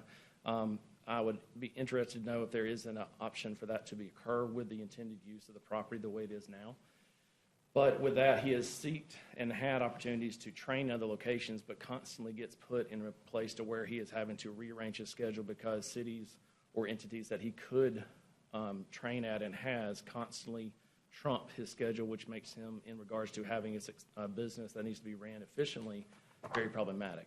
And so part of that case for seeking a private elite training facility is to have his control of his own location. In regards to the placement of the facility, it's a preliminary design in regards to the orientation of the field, not in regards to increase the cost of our customer anymore. At the time, this was what was presented to y'all and what we're going with. The lights as a two-pole is actually going to be a four-pole, which in addressing the lighting concerns of the adjacent properties, when you have a four-pole control at 50-foot candles, you have more operational control in regards to the lighting to a concentration. And y'all provided a packet that you may have in front of you in hard copy that will give you the light study of both a 2 and a 4 pole. If you look at the very center of that, you'll see a high concentration in the 30 looms. That goes all the way out to the edge of the field that is being presented. That goes down to a 1. So, and in the following pieces, you have a look at the current property and the surrounding community. You'll see adjacent houses behind the Alabama Board of Examiners, adjacent to the I-65 corridor there. And in the next page that you'll get behind there, you'll see Mountain Brook Elementary, which is another setting inside a neighborhood property that has adjacent neighborhoods where this lighting system was put in as well. And so in bedroom communities and where you're trying to improve the property values and make it convenient for parents and people to bring their kids for training and playing sports, the trend in the new 21st century thing is to have these embedded in communities similar like Liberty Park and Mountain Brook, even parts of Hoover where they have upgraded the systems to where their lighting system is in pre-existing conditions, they're still having to upgrade their lighting because the old antiquated lightings do have spillage into the adjacent neighborhoods. So cities like Hoover constantly, and to your credit, actually give a very good increase in technology to try to reduce spillage and things for the community. So that's a good thing for that. In the next page that you'll see a picture of a lighting on a field that is very dark on the edges. That's the lighting before. The very bright fluorescent green is where new lighting has been put up that we're proposing with this system that will make no spillage on the out, but will be concentrated in the field, which is a picture example of a current field that we have done this on, and then a cluster of a fields just to give you even how well you can control that. And on the back page, you'll see where we have almost completely darked out a field in that regard as well, to where you can have a concentration of this lighting. So that packet was just to address the lighting and to let you know that these facilities are being built within better communities, which is in a contrast to where you used to put them out into long areas on that. And so the facility itself will be very limited in its scope in regards to the training of these athletes.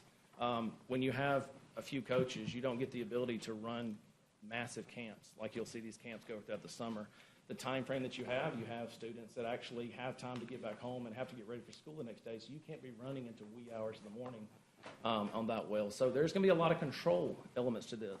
They are specialized students that are going to the next level. Hoover's got some good programs like BUSA. We've got ECNL. We got a lot of these travel, VHS and Vestavia, which these kids travel all around and are getting selected by coaches because of training similar to our customers here. So this facility will increase that usage of the kids and improve their skill sets to allow them to the next educational opportunities. The way that it sits on the property, if you're looking at the orientation, the previous project overview, is it does sit down adjacent to the road, and there is a 1 acre buffer, as we said. This raw land that is not controlled by either the person proposed to sell it, and it's adjacent to the road, where that will be the limitation on the parking spaces. Is going to limit the amount of people that can be at this facility. It sits down with a pretty good sized retaining wall sitting down, and as we go to further get this to subgrade and be able to build on this for a synthetic turf field, it's actually going to be sitting down in almost a little bit of a hole with a very gradual slope. So it's going to be sitting down. The candles by Alabama Power, you can go up to 75 feet on the height of your poles. But we're going 25 foot below to further make sure we protect the light spillage and keep that concentrated within the field. And so the way that we're building this and constructing it for our customer is in regards to making sure that we respect the surrounding communities and try to go in with the plannings that is going in around a lot of developments in neighborhoods as we speak and projects that we build. And so with that, is any questions that you all may have for me in regards to some of the technical side is what I may want to answer for any of you all. I mean, Ms. Dickerson, I know you had some good questions with the parking, so any questions y'all may have, I'd be glad to answer them for you with our time. Okay, so any questions from the commissioners for the applicant? Go ahead. You said it's a training facility. Being a youth coach and having the kids play. Yes, sir. With training comes competition. Competition means games. You said there wouldn't be any games there, and you said parents can drop the kids off. Let me let my Yeah, colleague answer. I mean, as a parent, The kids that come to us, yeah, they're as still a parent, I wouldn't engaged drop in my kid soccer off and leave them, you know, and again, with training comes competition, which means games, and you said there wouldn't be any games. Right. No, there's no games. We are a training academy, which means if you have a kid and he's engaged to Vestavia Soccer Club and he's looking for extra help in addition to this team training, he comes to us. We are a park, we're not a soccer club. We're providing extra help because kids in the clubs, they are in a team of 15 kids. It's hard for the coach to go there, like, hey, you gotta pass this way, you gotta move this way. They don't have that attention needed in that environment.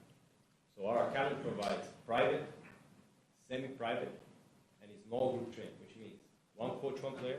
Again, as a parent, One coach, kids who are athletes, I would stay there, and when parents come, and I'm one of them, if there's not a parking spot, I make them home. Well, yes, sir. We have congestion at that point, you know, with parents there, which they should be, you know, the kids. Yes, sir. So with the limitation of the field, it's only going to be about 30,000 square feet at its most. You can't hold a competition or a lot of serious games with that number of players on that concentration.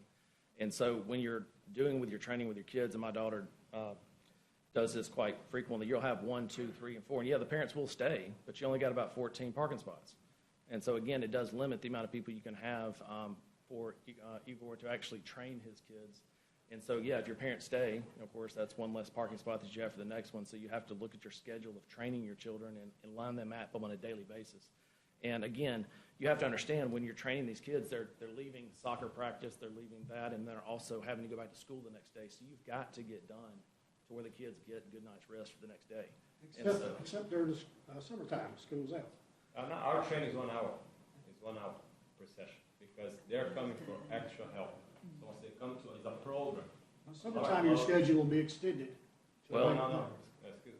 Like, it's 1 hour program, so we have slots, right? So we cannot overbook. Hey, you're going to train for an hour and a half, we're going to go 2 hours today. No, because the kid has his hour. Let's say your kid trains at 4 o'clock on Mondays.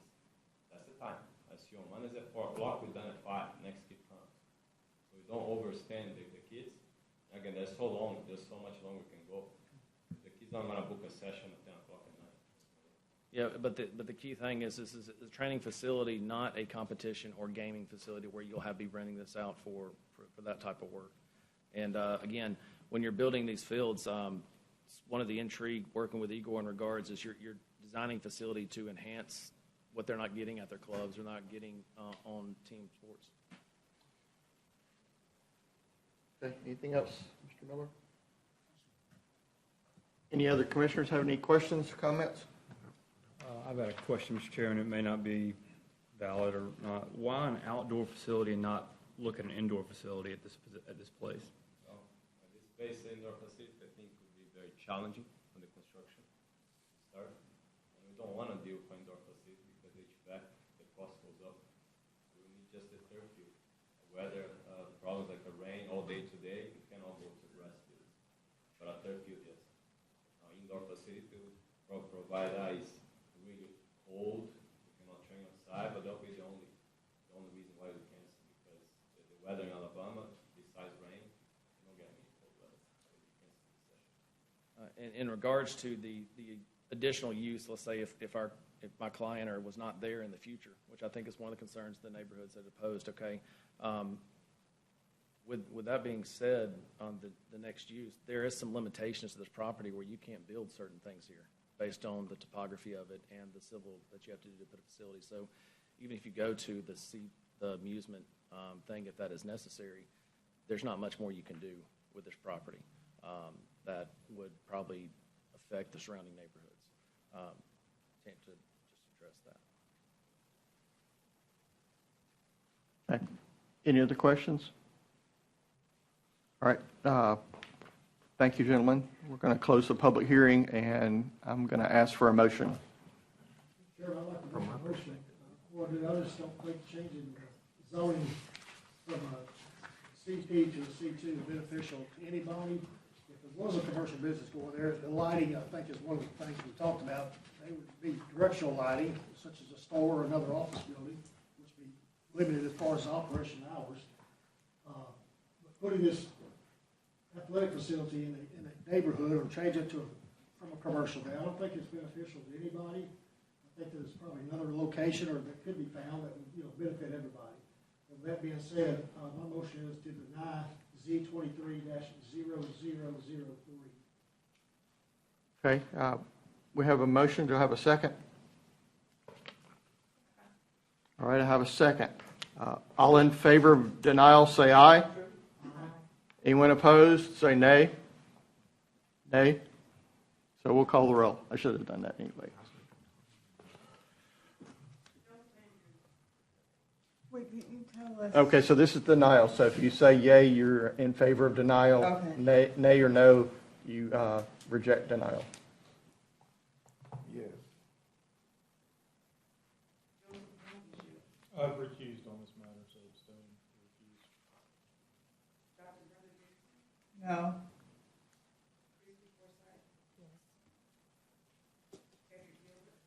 Yes. Yes. No. Yes. No. Yes.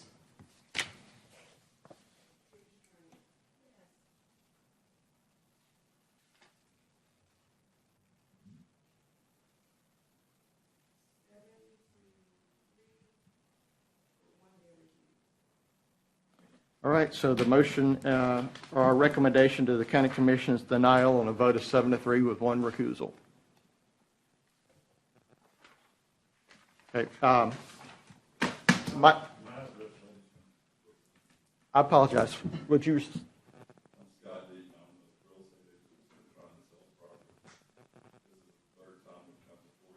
So this is out of order. If you want to talk to us afterwards, okay?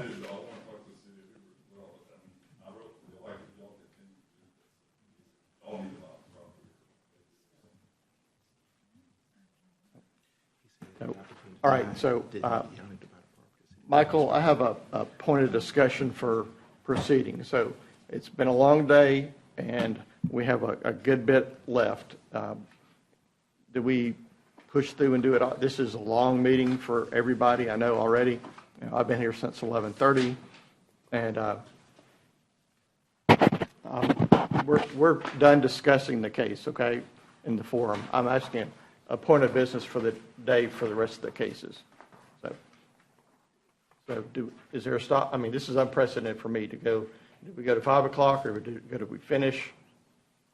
Well, in all the cases have been advertised and noticed to James property owner, so there's an expectation that the public hearing will happen. Okay, all right. So if there's any commissioners that once we achieve quorum, we have quorum. If anybody needs to leave, just let me know either now or if you have a particular time that you have a hard spot. You know, I know people have families to get home to too. So, but I'll stay here and run the meeting and get us through that. So, all right. So we're going to go ahead and go to the. Thanks for the discussion, Michael. So we're going to go ahead and go with our next zoning case, which is Z23 00016. Six. Thank you. See, it's been a long day. Really trying to get done. Okay, yes, Mr. Chairman. This is a request to rezone the property from I-3 to R6. Hey, Connie, hang on just a minute. It's kind of noisy.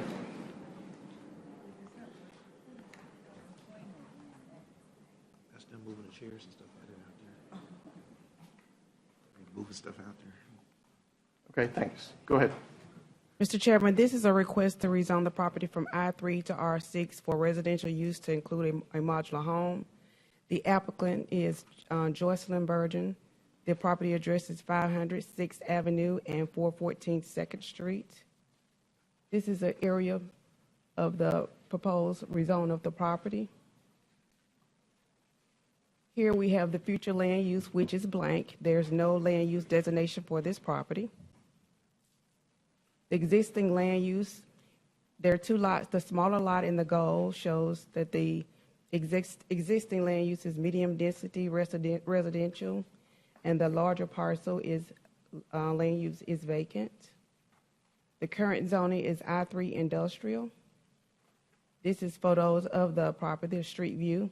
We have the 500 6th Avenue to the left and the 414 32nd Street there on the right. Staff analysis and summary and recommendation. This property is going from I-3 to R6, which is a down zone. The subject property is consistent with the development pattern in the area. The R6 zone allows single-family dwellings to include a modular or mobile home.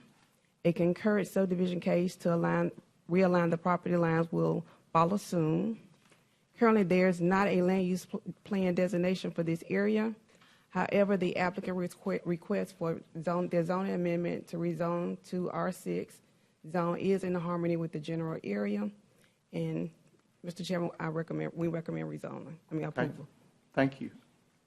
So is applicant here? Okay. Is there any opposition to this case? She said no.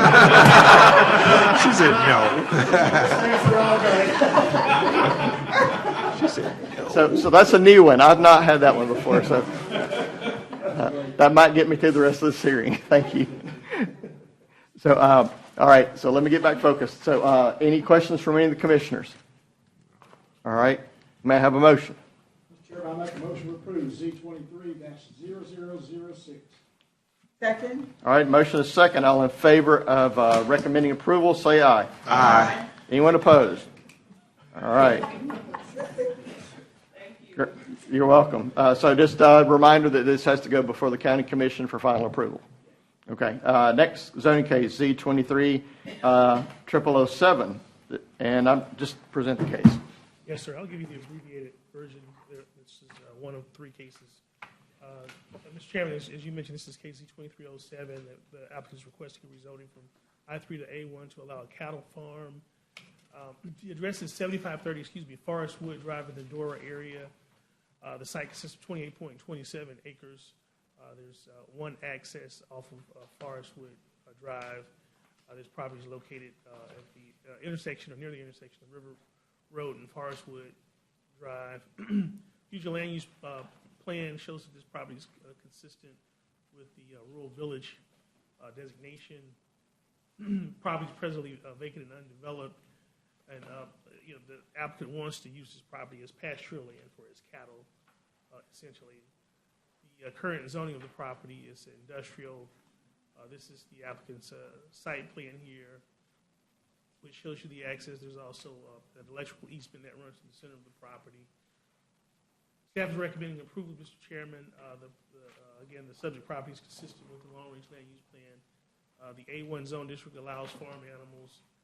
This property is also contiguous to other A1 zone properties in the area on two sides, to the north and to the west. Okay. Thank you. Is the applicant here? Is that a no? Okay. Any opposition to this case? Any questions from any of the commissioners for anyone? All right. How about a motion? Mr. Chairman, I make a motion to approve Z23-0007. Second? All right. A motion is second to recommend approval. All in favor say aye. Aye. Anyone opposed? All right. Motion passes. Thank you. Next zoning case, Z23-0008. I'll let you go ahead and present it. Yes, sir. This is a request to rezone property from A1 to R1 to expand the lot from 0.97 to 1.4151 acres. This is about septic lines and making the property exclusive to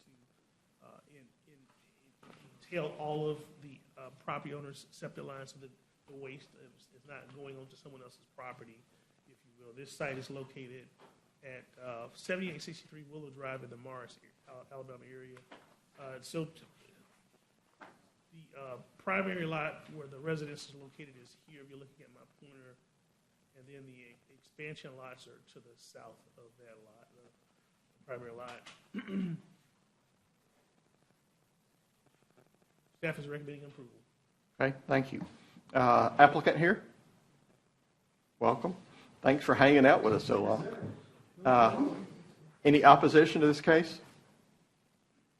Any questions from the commissioners for the applicant? May I have a motion? Mr. Chairman, I make a motion to approve Z23-0008. Second? All right, I have a motion and a second. Anyone, sorry. All in favor say aye. Aye. Anyone opposed? All right, so we have a little twist here. So we have a subdivision case that goes with this. Right, So, and this subdivision case is just to align, it's to actually form that property swap. Yes. The zoning case was to align the zoning so that each lot has its own wholly individual zoning. right, so I'm going to call this a subdivision case, right? And we're going to vote on it.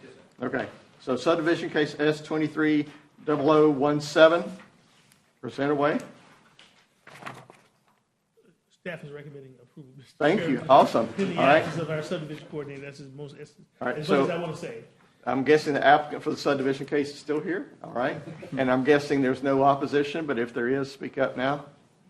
If not, may I have a motion on the subdivision case? All right, motion to approve subdivision case S23-0017. Second? All right, I have a motion and a second. All in favor, please say aye. Aye. Anyone opposed?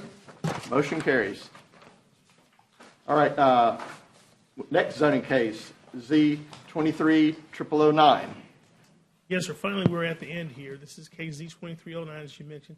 The applicant is requesting a rezoning from A1 to C1 or agricultural to commercial to allow a contractor's office at 4477 Valley Road in the Trussville area. This is an aerial of the site. Presently, there's an abandoned structure on the site. To the north is Sherry's Cafe. Across Valley Road is an outdoor display area where they store storage sheds. To the south is a mobile home area. The site consists of 1.58 acres. And I mentioned the residential structure. There is no designation on the future land use map for this property, so you have to consider, will this proposed use fit in with the general character of the area? The zoning map shows you that this property is zoned A1 agricultural. Staff is recommending approval. The proposed use is consistent with the surrounding area. Other C1 properties are contiguous to the proposed use, specifically across Valley Road to the west. I should mention, however, that the Trussville residents are opposed to this rezone. Can you tell me where you got that feedback from? Or It was specifically from the mayor of Trussville and what did he say exactly? that they oppose. There were no. It was a general letter. There were no specifics. He just said that he opposed it. It should be in your package. I guess I missed that during our. No, it's not in it. I apologize. It was not a specific or detailed letter. Nope, I'm gonna look at it here. So I don't have it. So if you've got it, if you would could you go get us a copy? Or pull it up on the screen or something? All right, no pressure. I'd like to bring the applicant up and ask some questions while you do that. Would that be okay? I can remember. Okay. I believe I know where I'm. Okay, we got time. So we don't got time. Still early. Yeah, still. Okay, applicant here? Okay, just real quick, is there any opposition here to this case? All right, so I got some questions for you, so and then we'll start with that. And sure. So, and just for the note, I am the civil engineer and land surveyor that is on the project, but we do have representation from the owner too as well, if you'd like. Okay, well, why don't both of you come up, give us your name and address, because I think the questions are going to flow both ways. Okay, so I'm Joe Schifano with Engineering Design Group, 120 Bishop Circle in Pelham, Alabama. Joe Birdie, 5099 Kid Run Drive. Trust What was your last name again? Birdie. Okay, thank you. All right, so this is right next to my favorite cafe to have lunch at. So I know the place really well, and it's not much to speak of. So, but tell us a little bit more about what you're going to do. I mean, I've seen the site plan that was provided. What are you going to, what business are you going to run? And, you know, just give a little bit more detail. Just an office for Ace Painting Company. We're down on 79, and we want to just move up towards Trussville. Okay. It's just offices in the front and warehouse space in the back. Okay. Not going to have anything outside but vehicles. Okay. We're not going to store anything outside. It's just. Okay. So you're going to use your business truck, your van, painting vans and stuff like that. So how many vehicles are we talking about? There will be overnight. Will be 5 vehicles, 5 vans. Okay. Michael, is that still commercial? Yes. Okay. All right. So there's not any details on the structure other than just the site plan. You know, usually we like to see, you know, like if you look at the buildings where Sherry's Cafe is, it's all brick front building, you know, nice parking lot, landscaped and all that.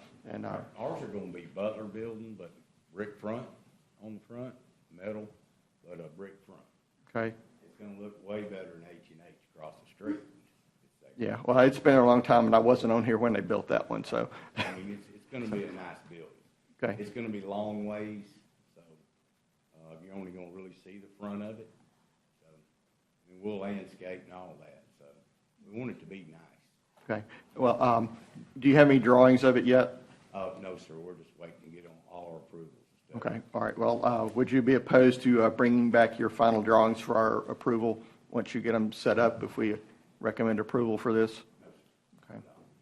All right, I believe I had a question down here. Dr. Dickerson? Yes, so you have it's gonna be an indoor storage? Yes, ma'am. Okay. And you're storing industrial art supplies? Just equipment. Equipment? Okay. Well, it's painting it. You do home and business painting, Yes, right? residential and commercial So, paint, so our It's equipment not, would be I mean, inside. some might call it art, right? So, Right. I was trying to figure out industrial art supplies. Yes, ma'am. okay. Any other questions? I think something we also need is an elevation plan along with the structure Yeah, plan. that's what I was talking about. Would that be a problem? No, he said Any we final could, approval? yeah, that's what he did say.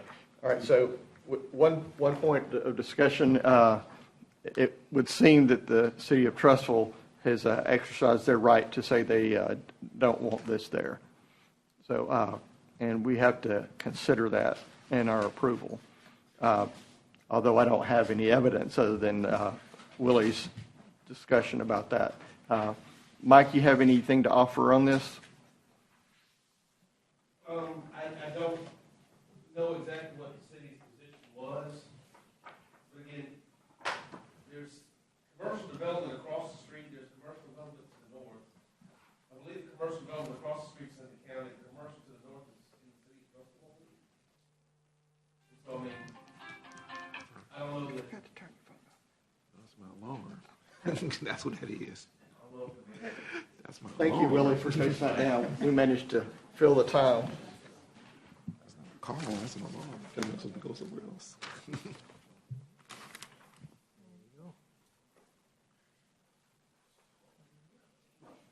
I just want to make one comment. So when you're reading, it might be a little bit confusing. Initially, what we thought this was a contractor's yard that would have outdoor storage. Upon speaking to the applicant, we were told that this would only have indoor storage. And so the use changed from a contractor's yard to a contractor's office. And I mentioned that to Mayor Choate, I believe that's his name, but he never followed up with a second response. But what he was specifically opposed to, if you're reading this, was the contractor's yard and not necessarily the contractor's office. Okay. Just out of curiosity, is this, I mean, painting is a professional, I don't think CP applies to it, does it? No. Okay. So I need to rely on staff for their thoughts. So Willie, I got your point that his statement, the mayor's statement that the city does not support this was based on a different zoning classification. Yeah, I emailed both they don't have a planner in Trussville. So I emailed the city clerk, I emailed the mayor. The clerk did not respond at all. The mayor did respond, but he didn't respond to my secondary question about the use being changed from a contractor's yard to a contractor's office. So what's your specific question? No, I don't think I answered your question. You did. I'm just going to ask, Michael, you or anybody else have any thoughts on it? A contractor's yard would fall more in the industrial category. Yeah. And it couldn't be considered in commercial. So I mean, there is a difference between the two proposed concepts. Okay. And did you have a question, Trudy? Oh, I didn't pass them down. I thought they started with you. I'm sorry. They did. I thought they were ending with me. No. Anyway. I'm sorry. So I have one more question for the applicant. So if would you be, if we were to consider recommending approval, would you be willing to limit it to your planned use, which is your painting business? You're painting it. Yeah, you're running your painting business out of that? Okay. All right, well,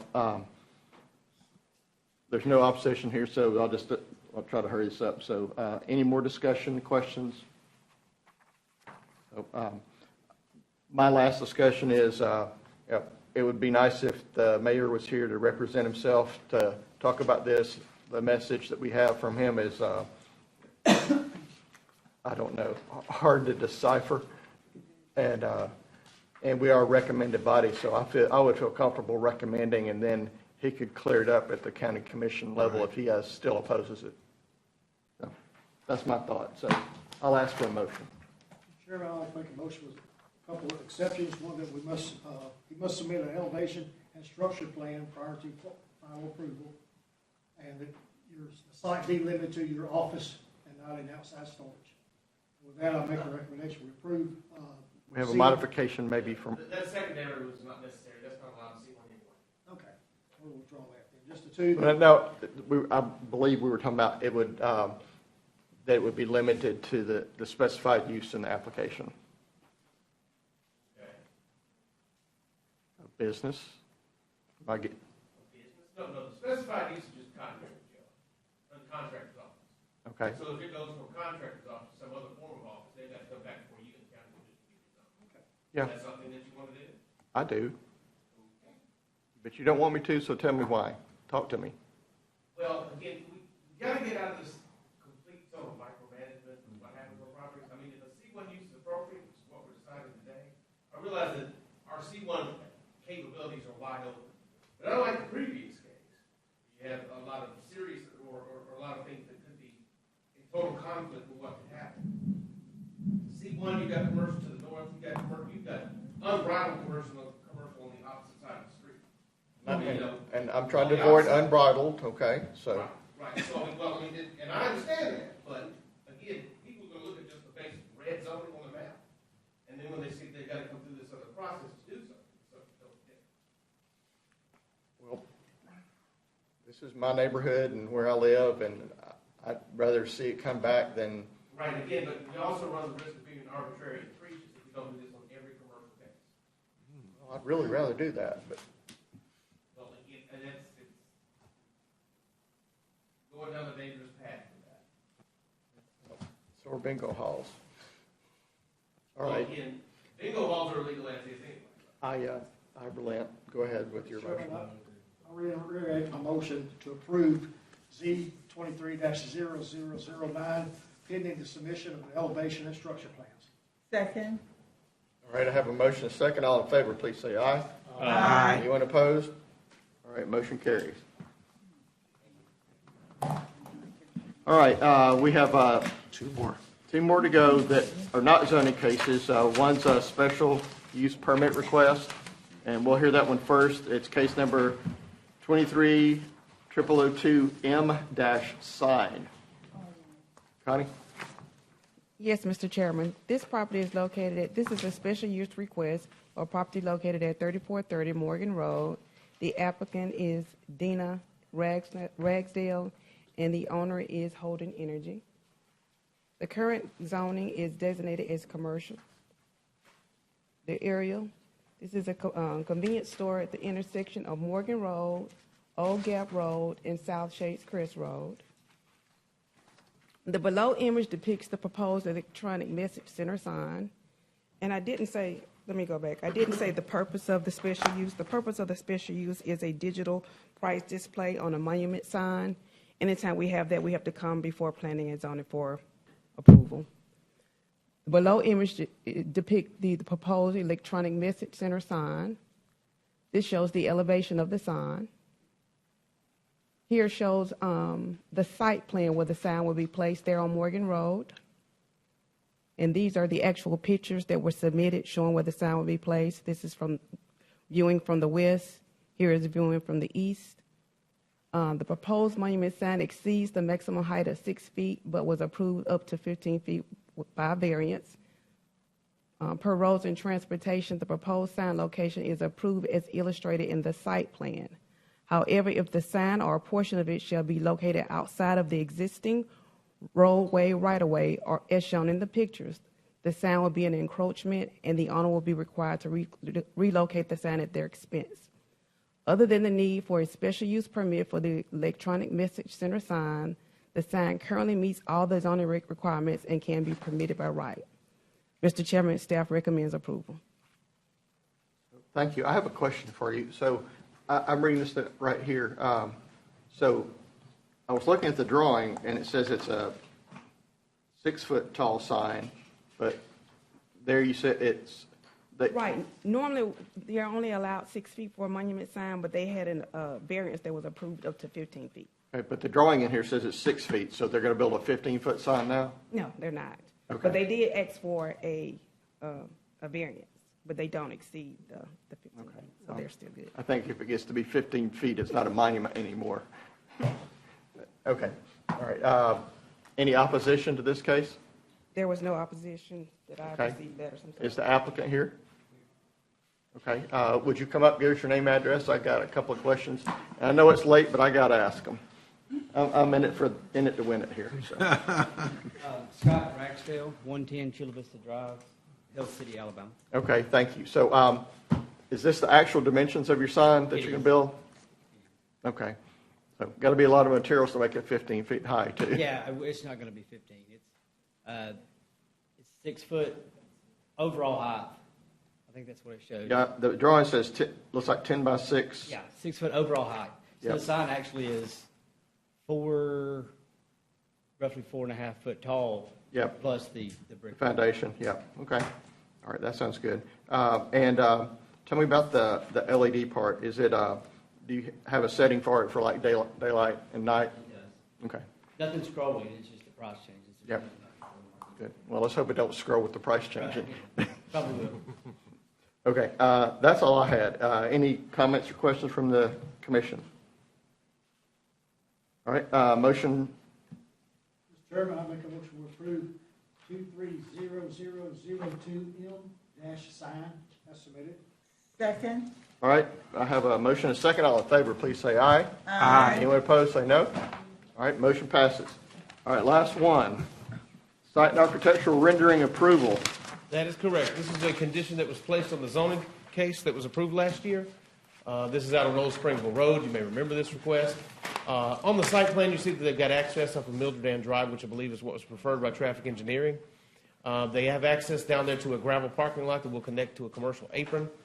The proposed building will actually just be an adaptation of the existing resident or the former residence on the site itself.